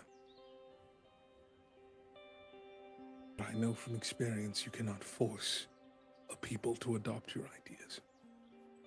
You can show them the path of a better future, but they have to choose it for themselves. And I will not force it upon your people. Nor would I. You weren't here for this conversation, but that was what Amethyst was using, and I guess Sebastian in that sense. The Connectus facility, the place that started all of this rebellion, they were using that to brainwash people. A place where people would share ideas, solve problems together in instant, sharing one's mind with another directly. And they used that to change people's mind. And so, that is not what I want. I destroyed it because of that reason. I think that this is a fresh start, a new age, a way for us to fix the things that we've broke. Agreed. Anyways, I think that would be a wonderful position for Sebastian. Where did you say that this town was? Relays everything. It's over here. They told me it was somewhere this way. All right, fine. We'll fucking find it. You share the location of this city, or this little town, village. I will speak to him about it. I'll see if we can send some of the extra guards to Sounds good. help him on that. Well, I'm gonna jump down this big hole as he stares down into the crater. Okay. Yep. Do you both just like look down this giant hole? Do you need anything? Are you good? Oh, it should be fun. As he pulls out the 50-foot of rope that he brought down this morning, he tries to find the strongest pillar wrapped around that's closest to the elevator. Mm-hmm. All right. Cheers. All right. You begin to go down this pillar. What are you aiming to do here? I think in going through and assessing the damage, was this also where they had one of the teleporters as well? No, this was just strictly the turbines. This Okay, was gotcha. This was just just a turbines. stack of turbines to create enough energy for the Aether Forge. Gotcha. I think while I'm down here, then, he's going to inspect what's left of. He's going to inspect what's left of the blighters that were torched by Hava's flames, and just inspect the ashes to see, like, is it like, it's definitely magical in nature, but like, how perfect is the destruction? Like, is it down to like this like ashen molecular level, like it gets rid of all signs of the infection there? I think he wants to like analyze the power of this flame, and it's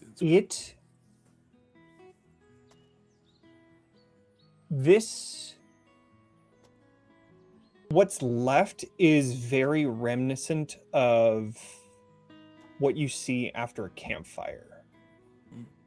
There are pieces, if you'd like to call it that, but most of it is just ash.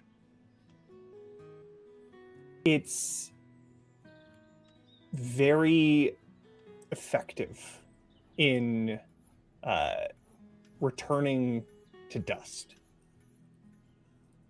And then can I, like, I've been with Ilora for so long that I can sense like divine, or have seen divine magic work and sense the power of divinity. Can I make a spell cast roll to Absolutely discern the level of power that comes from this divinity?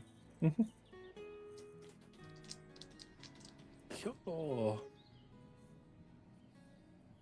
that is a 23 with hope. Mare.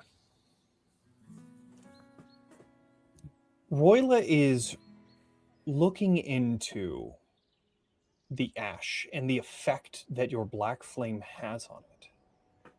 Do you mind just describing what he would find in searching for the divine nature of it, and if he finds anything out?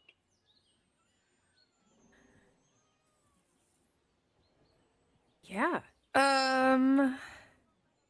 This ash, it's fine and powdery. That would be essentially what you would just find on the surface. But as you're starting to look for any sort of spark of divinity, as if you were trying to turn over lenses to see if there is something divine there, like seeking out magic. As soon as you did, it's almost blinding. It is a hefty level of divine energy here. Like the prayers of a cleric and the work of a cleric, that is channeled divinity in its own way. This isn't channeled. This is as if the hand of something divine did. God. You Tight. have seen Ilora's divine power. It is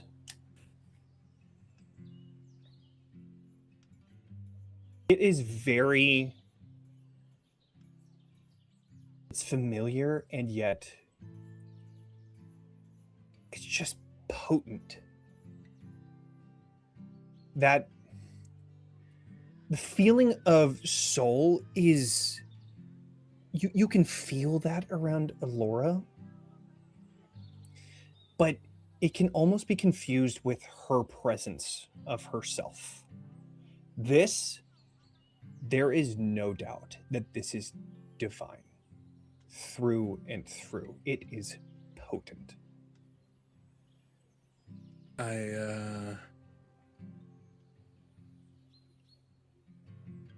in this darkness, he has these like little bulbs of like flame that are kind of like flickering, these little dancing lights. And then he snuffs them all out. And he is in the pitch black of this destroyed forge. You And can just barely see this flickering of flame that just seems to be always there over these ashes. I close my eyes, all three of them, and I say, Lune, I beseech you.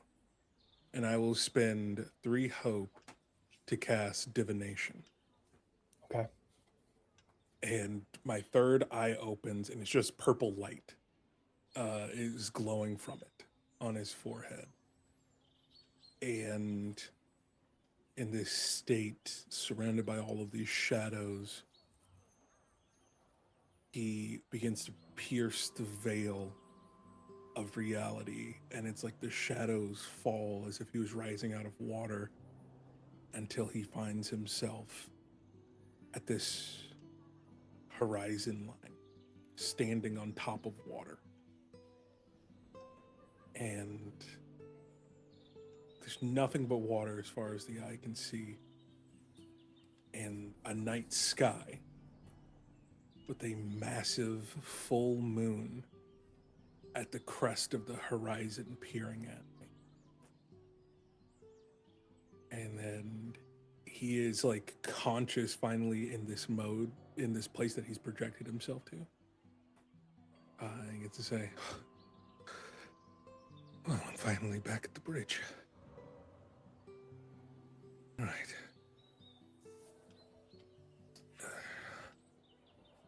It took me quite a while to come back here.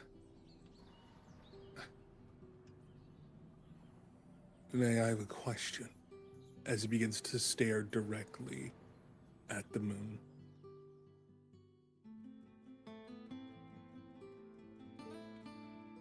In 3 weeks' time, when this event occurred, can you bestow upon me a similar divinity, Tom?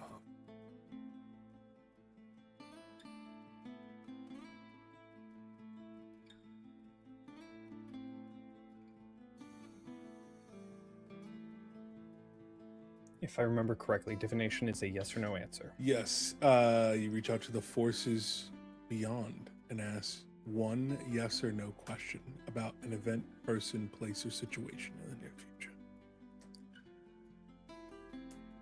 Your question is whether or not Lune can provide a boon similar to this. And I want to clarify, are you saying if Lune can give you a boon similar to this, or if Lune No. is able to give a boon that is similar to this to anyone? No, he's asking if he can be made divine in a similar way that Hava is by Lune.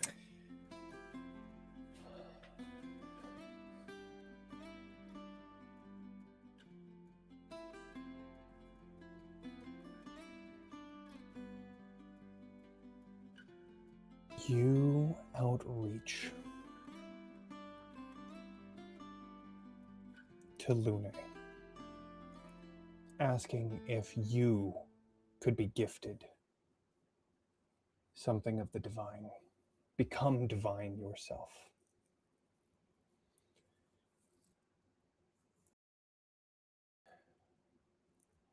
The answer, you stare to the moon. You hear the sound of the lapping water upon a distant beach.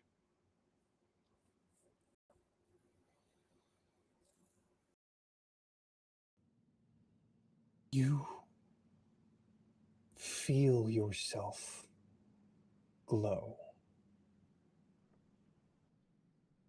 You look at your hand. What starts as this faint aura quickly changes to brighter and brighter light. but it's not a pale light. It starts as this faint glow turns to the bright light of the sun. You stand in this bridge of darkness, the moon shedding its bright white light onto you. But moons don't have their own glow. It is but a reflection of a star. And that's when you realize that that light that reflects from the sun is none other than your own. And the answer to that question is no. She cannot give you divinity because you already are.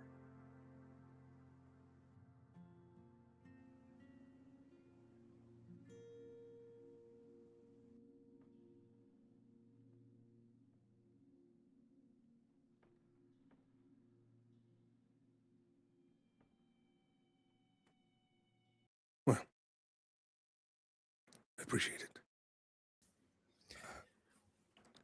I'll be seeing you. As you exit this vision, that darkness that you were standing in, the one with the faint crackling of the black fire, is softly illuminated. And you now gain the demigod transformation option. Oh! Oh! As you have discovered a piece about yourself that was always there. Whoa! Okay. Talk about a field trip.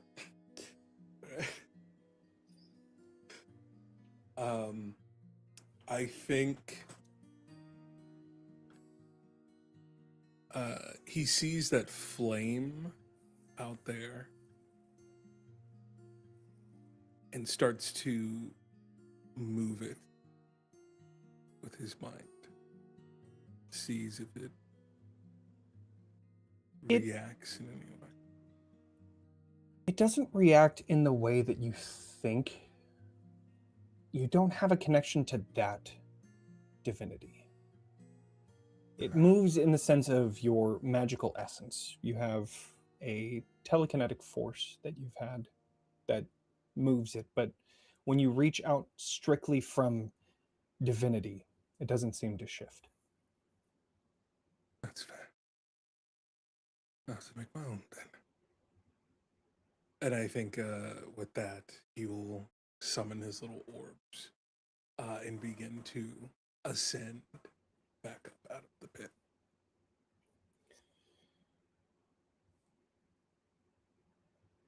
You return back to Lazarus, who hasn't really moved, just has been pacing back and forth and looks to you climbing and seems to offer a hand, but then realizes that he can't do anything because you are a literal giant, and basically just gives you a nice little...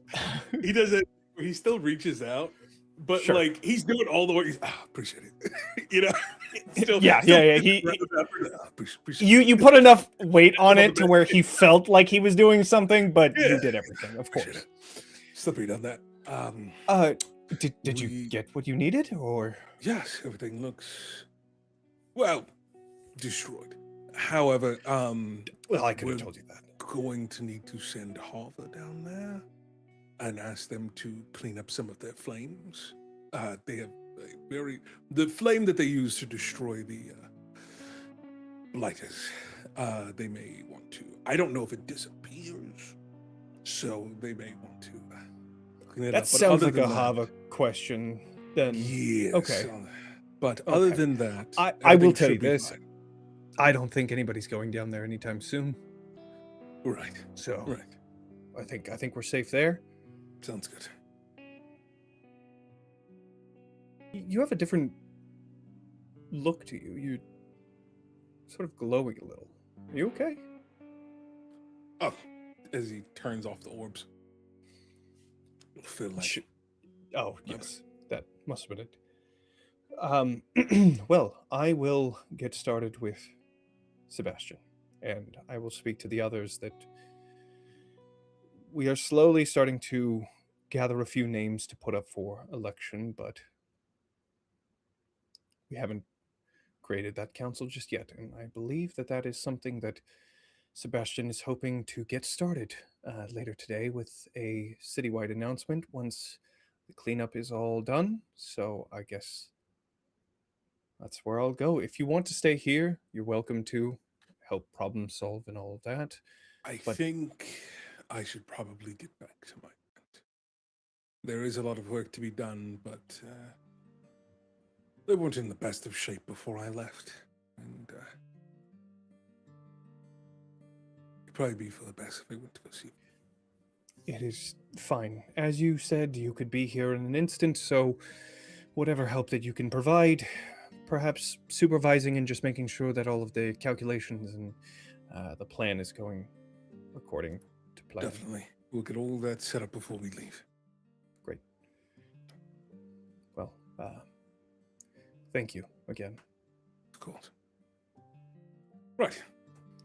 And I think Roila will start to walk Okay. back to Hart's place. Or no, attraction. Everyone's going to attraction. Well, not just yet. Everybody seems to be. Well, first, as you're leaving, Crucible. We have finished the fun activities of Catch the Goat. Where would you have gone after Roila spoke to you? I think I would have maybe gone back to Hart's place to just see who was still around, and then if nobody's there, I'm probably just gonna go help out around the city. Yeah. As you go to Hart's home, you see Hart is just about finishing all of the dishes that he was cleaning and looks expectingly to who might be coming inside and says, "Oh, hi, crew. There's some breakfast here still from when Ilora made breakfast. If you're hungry, I think everybody left to go. Ilora went to the infirmary, and I don't know where Torin went. I also don't know where Hava went. I don't know where Roila went either. So I don't expect you to keep tabs on him. that's I know better than to try and do that. I just if you need anything, I have some tea I can make if you wanted to stay here, or if you're leaving, that's totally fine too. You don't have to tell me where you're going. Just whatever you need. I would love some tea, please. Okay. Yeah. Here, let me just finish this up, and then I'll get the water going. And so he grabs some water, starts the kettle, finishes up the. I don't think she was expecting to see just Hart here. Yeah. And it's making it harder. So she sits down patiently at the table, and you have you drink tea. You don't drink tea. I don't drink tea, but I learned how to make tea. There were some books that I got from the library and figured out how to do it. They had some recipes and all of that stuff. So, but yeah, I grabbed some tea, and you have to do a spoonful of this, half a spoonful of that, another spoonful of this, and then you let it. Wonderfully. Thanks. I think this should be ready to go. Just give it maybe like 2 minutes or so for it to steep, and it should be great. Are you okay? Yeah. Might I ask you a personal question? He starts to go back towards the kitchen, but then seeing turns back and then takes a chair from the table and sits down next to you and says, "Yeah, sure." Oh, what are your customs on loss here? Well,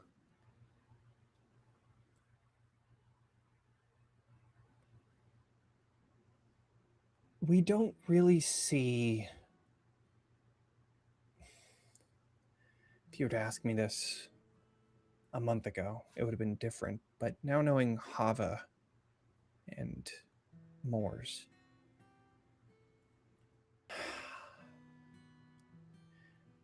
we didn't really think that we would live on, like in spirit, as everybody else did. We kind of just saw the end as being the end. And so a lot of what we go through is more like the energy that we had in our body gets reused into other people. Does that make sense? That makes that does make sense. What do you so what do you believe happened with the people that were lost last night? Is it different if it's premature? Like it wasn't their time, or He pushes the tea in front of you. I think it's ready. thank you.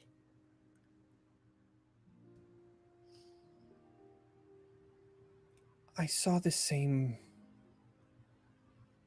struggle in Ilora earlier.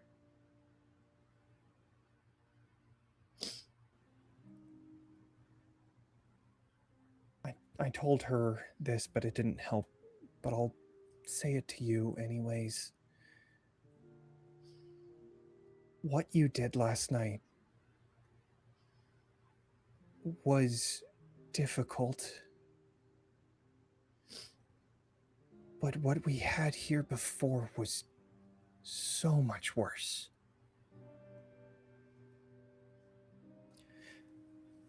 I know that's not a consolation. I know that people died. So, to answer your question, there's no difference in how somebody died. At least, not in our view. I think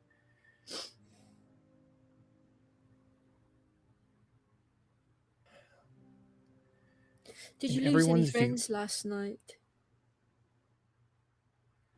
I lost my friends 5 days ago.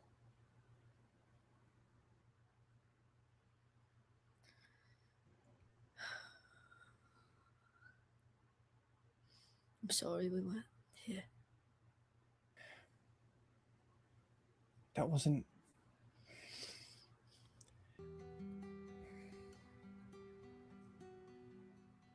I'm sorry you're feeling like this. Do people know what happened last night? Do you think?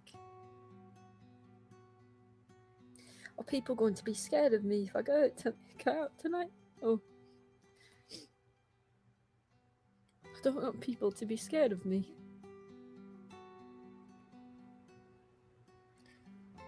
I don't know.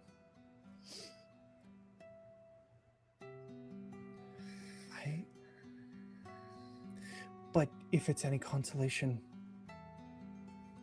I'm not afraid of you and I know what happened. So maybe the others will. Maybe the others will understand and they won't be afraid of you.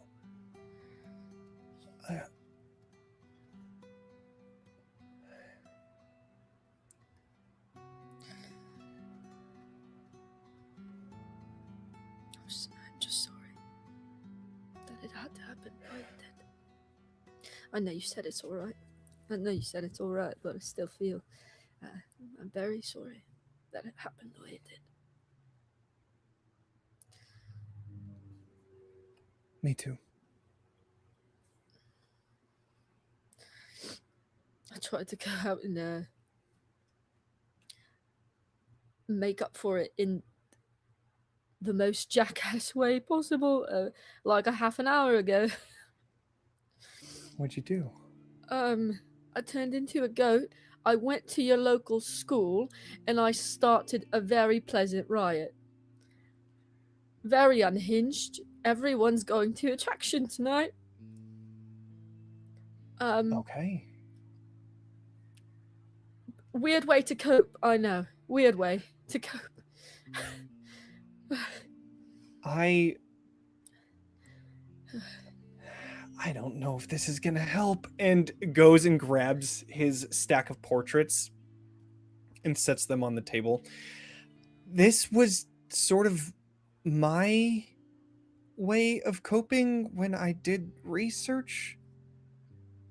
I drew people that we were but they were already dead. So Oh, okay, that is also an interesting way to cope. To each their own. No judgment. Oh, this one is so This- detailed. it was a way of Sweet. remembering everybody. If I was I just- talking I to just- it was this went a lot better with Hava. No. I understand. I didn't know it at the time, but this was the way that I was remembering all of these people. And Everyone I think has- that's the point. Right? We remember the dead. of course. And she with every fumbles, single person, there were mistakes that we made that we learned from. I think that's just life. We don't know when our time is going to end.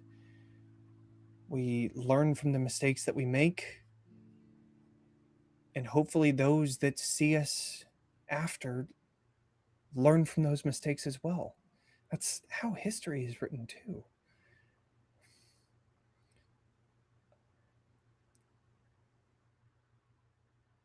Hart has unintentionally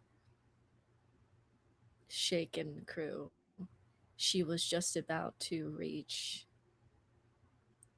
for her leather cord necklace, the one that Nicholas gave her, the one with her best friend who died because she leapt into action, just like she did with Hart's people the night previous.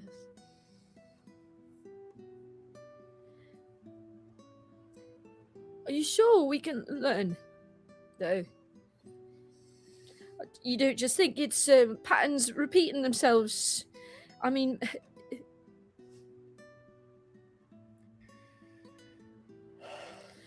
do you I think think in 10 years' time something similar will happen, or do you think your community will thrive? I don't know. I'm so Yeah. sorry. I hope it does. I hope this is the step that was needed. I'm gonna go. it I will was see you needed. later at attraction, right? I'll see you later. I'll be back later. And she walks out of the house. Hava sits there not Hava, Hart sits there for a moment, seeing the steam rise from the tea.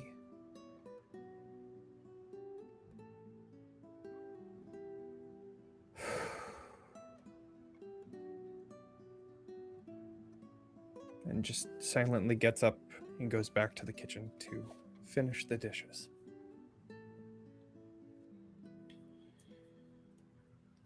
Each of you help the city. Crew, where are you going? Crucible is attempting to help with any properties that were damaged in the process of all of this. In my mind, she transforms into a large moose and is just lugging things around the city wherever Amazing. it's needed. To occupy her mind, she needs direction. She knows she can't crumble. She needs direction. So that's how she's trying to help. Okay. Each of you help the city in your own way.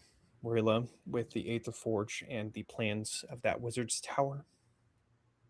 Torin, Hava, Crucible with helping with reconstructing the city and helping organize everything on the exterior side of things, and Ilora with the reattaching of limbs and assisting in as best a way she can. However,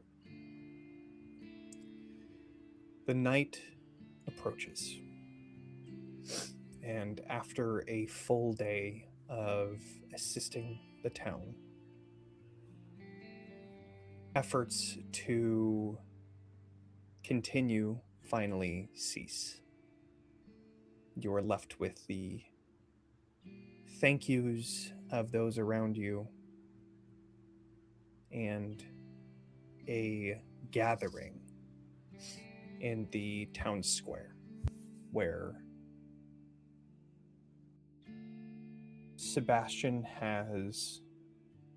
You see town guards that are going around announcing a meeting of sorts, a announcement. In the town center, Sebastian takes his previous place as people are shocked seeing him on his perch, addressing everyone around, because he, for everybody here, was dead. And finally, after the shock leaves, Sebastian says, I look around at the destruction left in the wake of these so-called rebels, and all I feel is a deep regret and sadness. For the past 2 decades, the Cogswealth has been a place so focused on innovation here within the city walls that we have dehumanized those outside of it. I am here to share the events of the last year because those memories have been stripped away from you through very careful calculation and manipulation.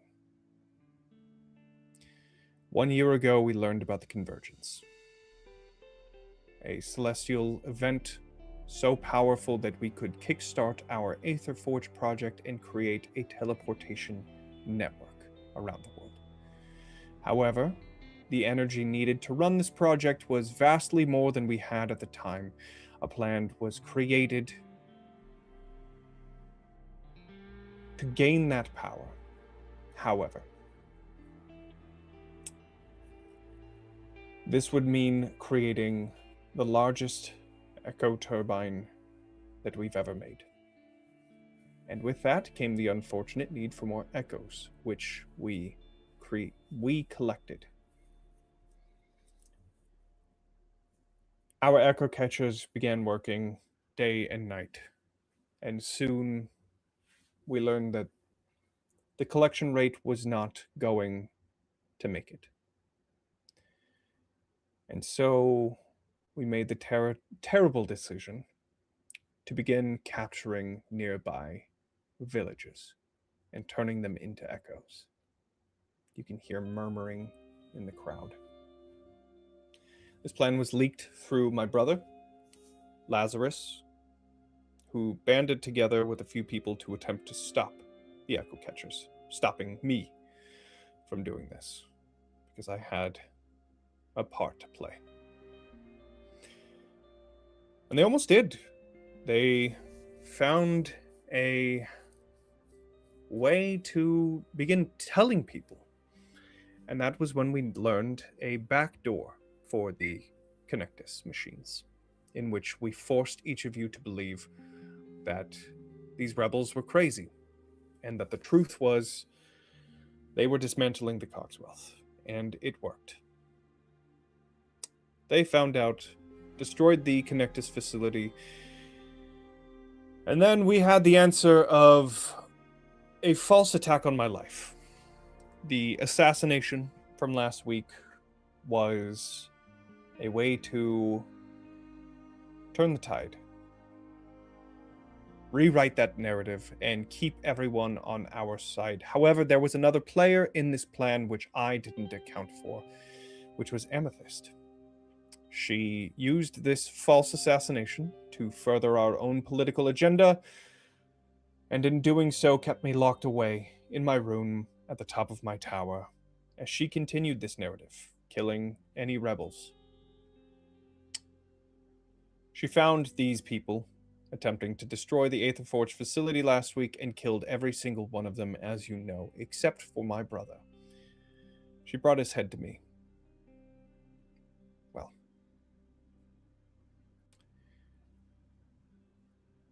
as you may know, Lazarus doesn't die. And so his information led to his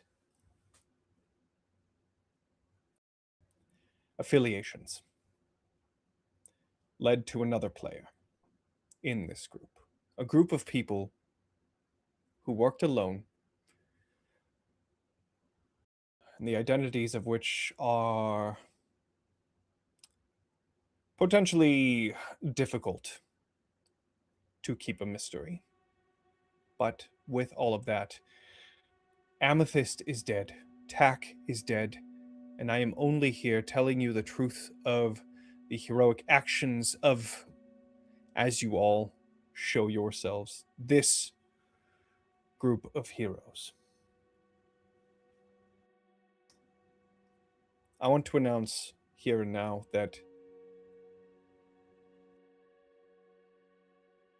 these steps are a step forward, and no retaliation shall come to any of these heroes.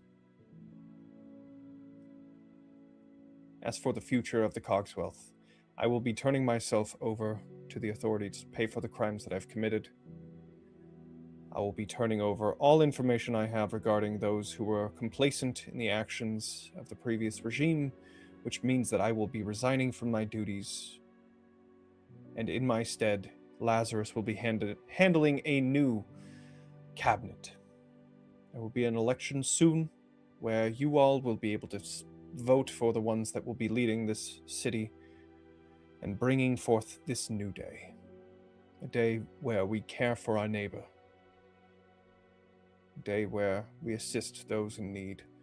And a day where we join hands with those who are different from us, so we may work together to create a better future. Not just for those who live within these walls, but for everyone. And so with that, the crowd doesn't quite know how to respond to that. As he leaves his perch, a lot of them are just talking in hushed tones, leaving this town square in a state of shock.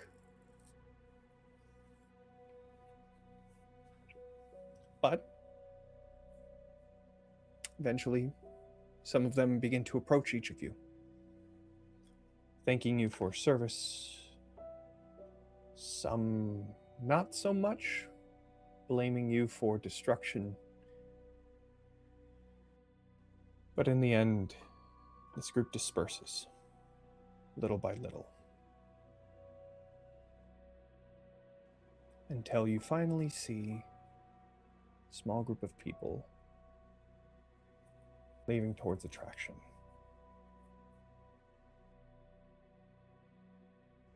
What do you all do? Johnny, I have a quick question. Would Mhm. people end up? Would this be a moment that I would find that Roila would find out that some of the guards were killed on the wall, even though he made the time explosive for them? Like, would those details come out? I don't know. They didn't specifically say it. I don't think so. Only because one, there was one survivor and they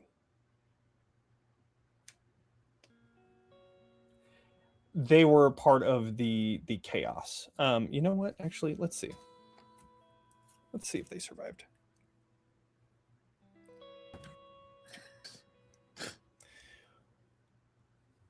Yes, Johnny. Add to my pain.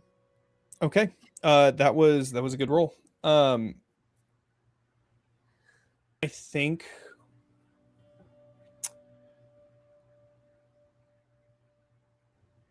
think Ilora spots this.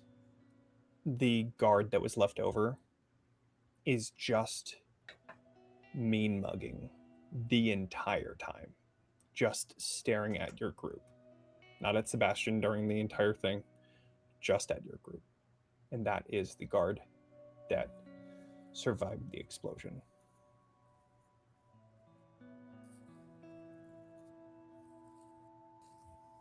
Ilora? Drinks. No, I forgot. I left. I'll catch up. I left something in the infirmary. I'll catch up. Also, I want to change. I'd rather look nicer. Got it. I'll be there soon. And she'll wait for everyone to head off. She's going to head back towards the infirmary, though. Mm-hmm.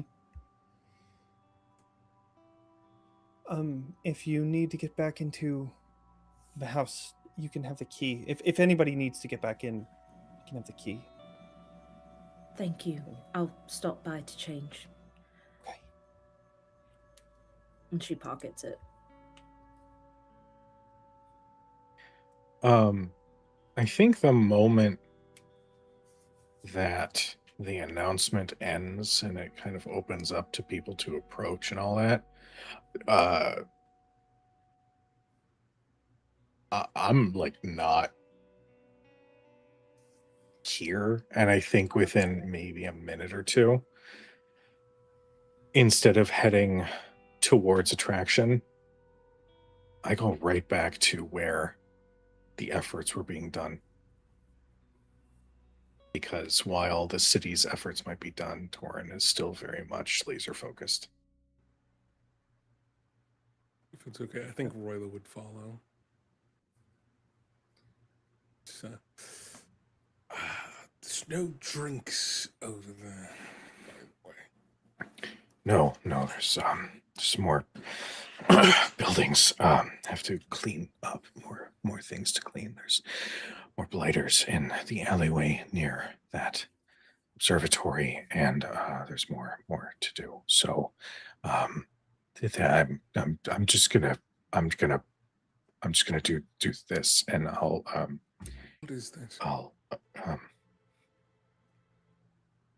what is what? This.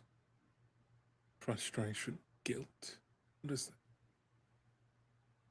that? Don't, please, not. I can't talk. Don't ask me, please.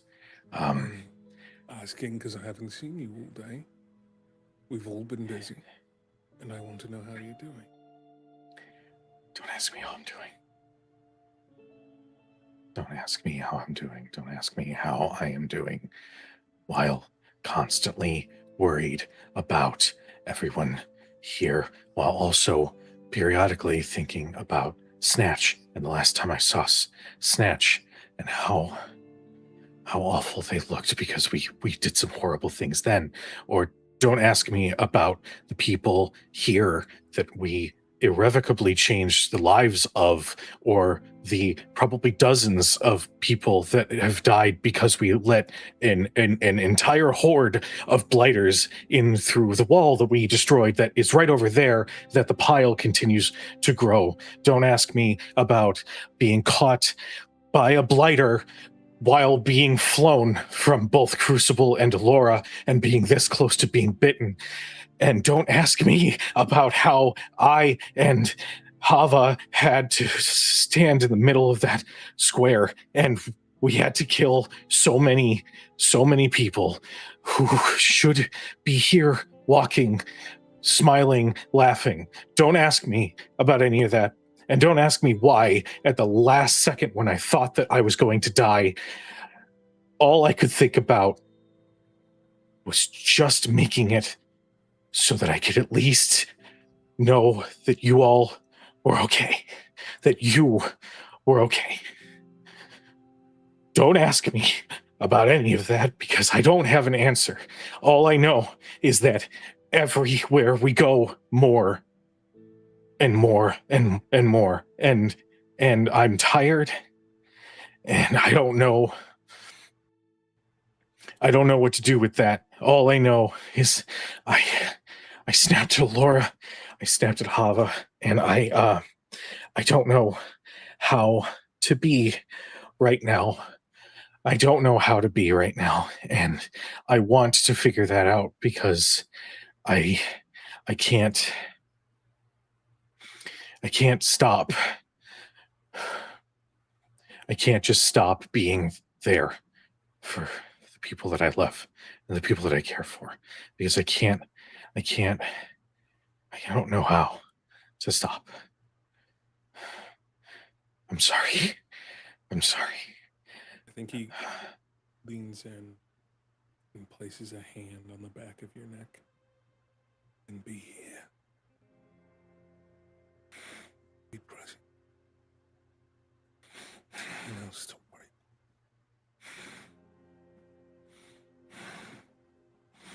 We're safe. And we're trying.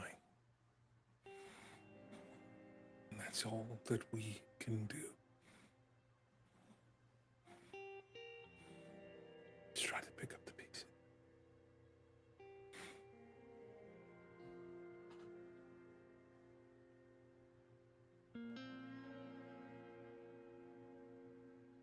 I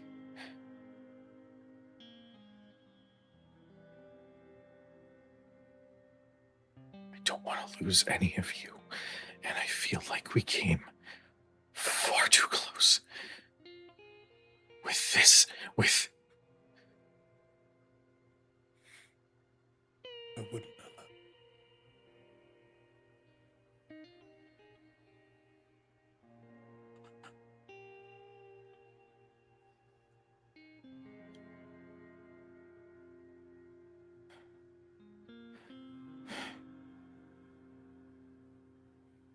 Explain to me why you were my last thought before I was saved. I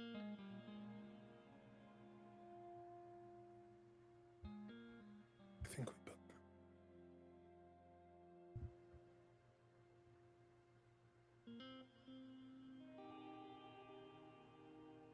If you may, I think Roila would lean in for a kiss.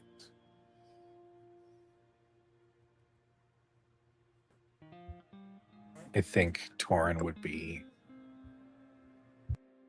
still a little scrambled after the outburst that he's initially surprised, but then once it happens, I think he reciprocates. I need you to know.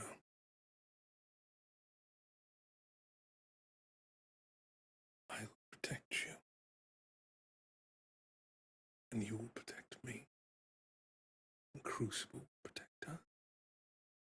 And Ilora will protect her. and we will protect them. And Hava, and such, and back and forth. We all feel the same. And we will all protect each other.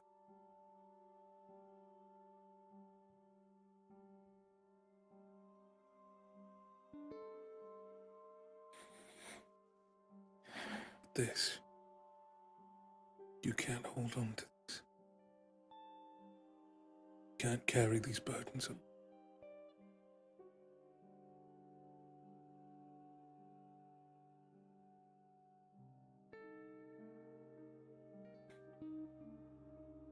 You're not alone. You haven't alone.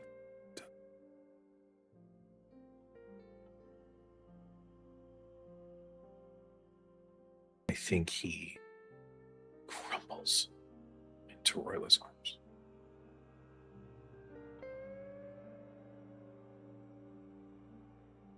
I think he just lets that moment breathe for as long as it needs to.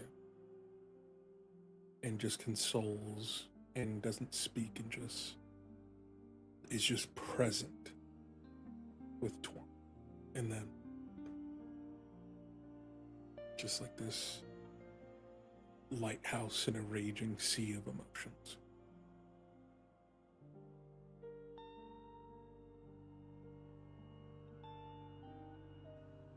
I think it takes several moments for Torin to come back down, but when he does, his breathing is going to ease and the frayed edges of his runes are going to knit a little bit more.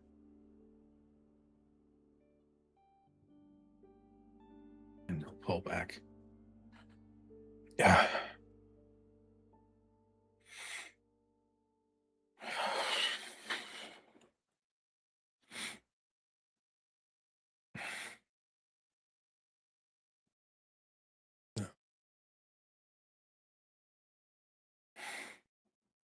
How about that drink? I think I need to apologize to your sister first. However, how was your arm? She may give you a good write-up. It That won't would be be full deserved. strength, but it'll be enough. Well, okay. I don't know, my reflexes have sort of shifted very hard lately, so it might be difficult to try to not move out of the way, but I think I can let that one happen. Can we revisit one small thing just for two seconds? Yes. And I kiss him again.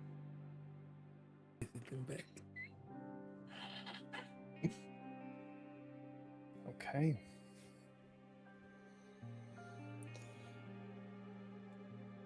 Wow. Let's wrap that up right there. Beautiful moment. And goodness, there is still more to tell about this story right here. With Ilora going to her own way, and Crucible, Hava, and Heart still standing in the plaza. We will, I believe, finish this Cogswealth arc next week. But before that, let's go around the table, tell everybody who we are, starting with Daniel. Oh, righty-o, everyone, it's me, Daniel K. Hargrove, also known as Daniel the DM. You can find me at all corners of the internet, at Daniel DM. Hey, listen, twitch.tv/Daniel the DM. That's a good place to be, because guess what? I started a podcast with Cujo, talking about Final Fantasy stuff, a weekly podcast. So if you check it out here, the VOD is available right now on Twitch for the first episode of Materia Hunters, and will be posted tomorrow on youtube.com/Daniel the DM. So check that out. That's all I've got. Amazing. check the link to Daniel's page in the chat. Kelly. Hi, I'm Kelly. I go by the Kelhop on the internet. I love it here. That's all. Same. Meadow. Howdy, I'm Meadow. I've been Meadow and will hopefully continue to be Meadow in the future. You can find me everywhere on the internet that matters at Howdy Love Darlin or Howdy Love Darlin GM. On Fridays, I do Hex Heist at midnight Eastern, and I do other games at other times. So follow me around and you can figure out when those are. Mare. Hello there, my name is Mary. You can find me all over the internet at Oh Hello Mare. I'm here, and then I have other things coming up, and more Daggerheart things happening. And yeah, I love it here. I got too many feelings today. I hope you guys did too. And just thank you for everyone who's been out here. You guys are a lot of fun to have in the chat and a lot of fun to have in the comments, and it just really warms our heart to kind of see everybody come together for this, helping, you know, decide the colors of the wizard tower and come up with names for everybody on here. So we can't do this without you guys, so thank you so much for being here. It really, we love you too. But yeah, I'm Mare. Seriously. Go away. Ha! Ha! Cujo. Hi. Sorry. Mayor's sign off of love you. Go away. Hi everybody. Oh boy, lots of emotions and things tonight, but truly to echo what everybody's already said, thank you guys so much for watching. This game means so much to us, and to all of you watching live, and to you lovelies on YouTube, we see you and we appreciate you. You can find me all over the place as either Cujo Plays Games, or you can follow Crit Hit Chronicles for more TTRPG content. We have some shows going throughout the week. Tomorrow you can catch us for another episode of Sagas of Anima, our collaboratively built setting for Daggerheart, as our party ventures northward towards the Frozen Few. Thursday we are off. Friday, catch us for Shadows over Baldur's Gate, our spiritual sequel D&D campaign to Baldur's Gate 3. And if you're a fan of dark modern fantasy and like shows like Supernatural or Buffy, you can listen to The Road to Hell, a Hunter the Reckoning podcast by Messy Crit Productions. We actually just wrapped our first season last week, and I'm still getting messages about the finale. It's great. But go follow the socials because we're going to have some more show announcements coming soon. This year is just getting started. So I'm going to pass it along. I believe everybody hit their things. I think so. Right? Johnny. Hey. What's up, everybody? I'm Johnny. I'm the GM here. There was a question in chat about campaign frame. I do have a campaign frame. It's not like pretty, but it's there. It's if you want to check it out, I have a link. I'll have a link in the description, I guess, is the best way to do that. But we have a Discord. A lot of people are in the Discord talking about Bitten. So if you want to check out Talking XP Discord, that link is in the description for sure. And then also we have a Bitten channel, and I pinned the link to the campaign frame there as well. But anyways, that's a roundabout thing to say, hey, join the Discord, talk about Bitten there. If you want to learn how to play Daggerheart, I have it on my YouTube channel. If you're watching this episode and you weren't here for the live stream, you're probably on the YouTube channel. Hey, you made it. You can find them right here. Nailed it. That's it. That's it. Oh, I'll be at Gen Con. If y'all are at Gen Con, come say hi. 2 weeks. 2. What the fuck? What the fuck? how are we in the middle of July? What the fuck is this bullshit? I know. What's the deal with God? You know. Anyways, let's do a raid. All right. We are going Let's to go raid Happy Jack's RPG. Looks like we're also playing some tabletop RPGs. So let's do that. But to everybody in chat, whether you are live with us or on YouTube, we love you. We appreciate you. Please be nice to each other. We'll see you guys next time. Good night, everybody. Good night, everyone.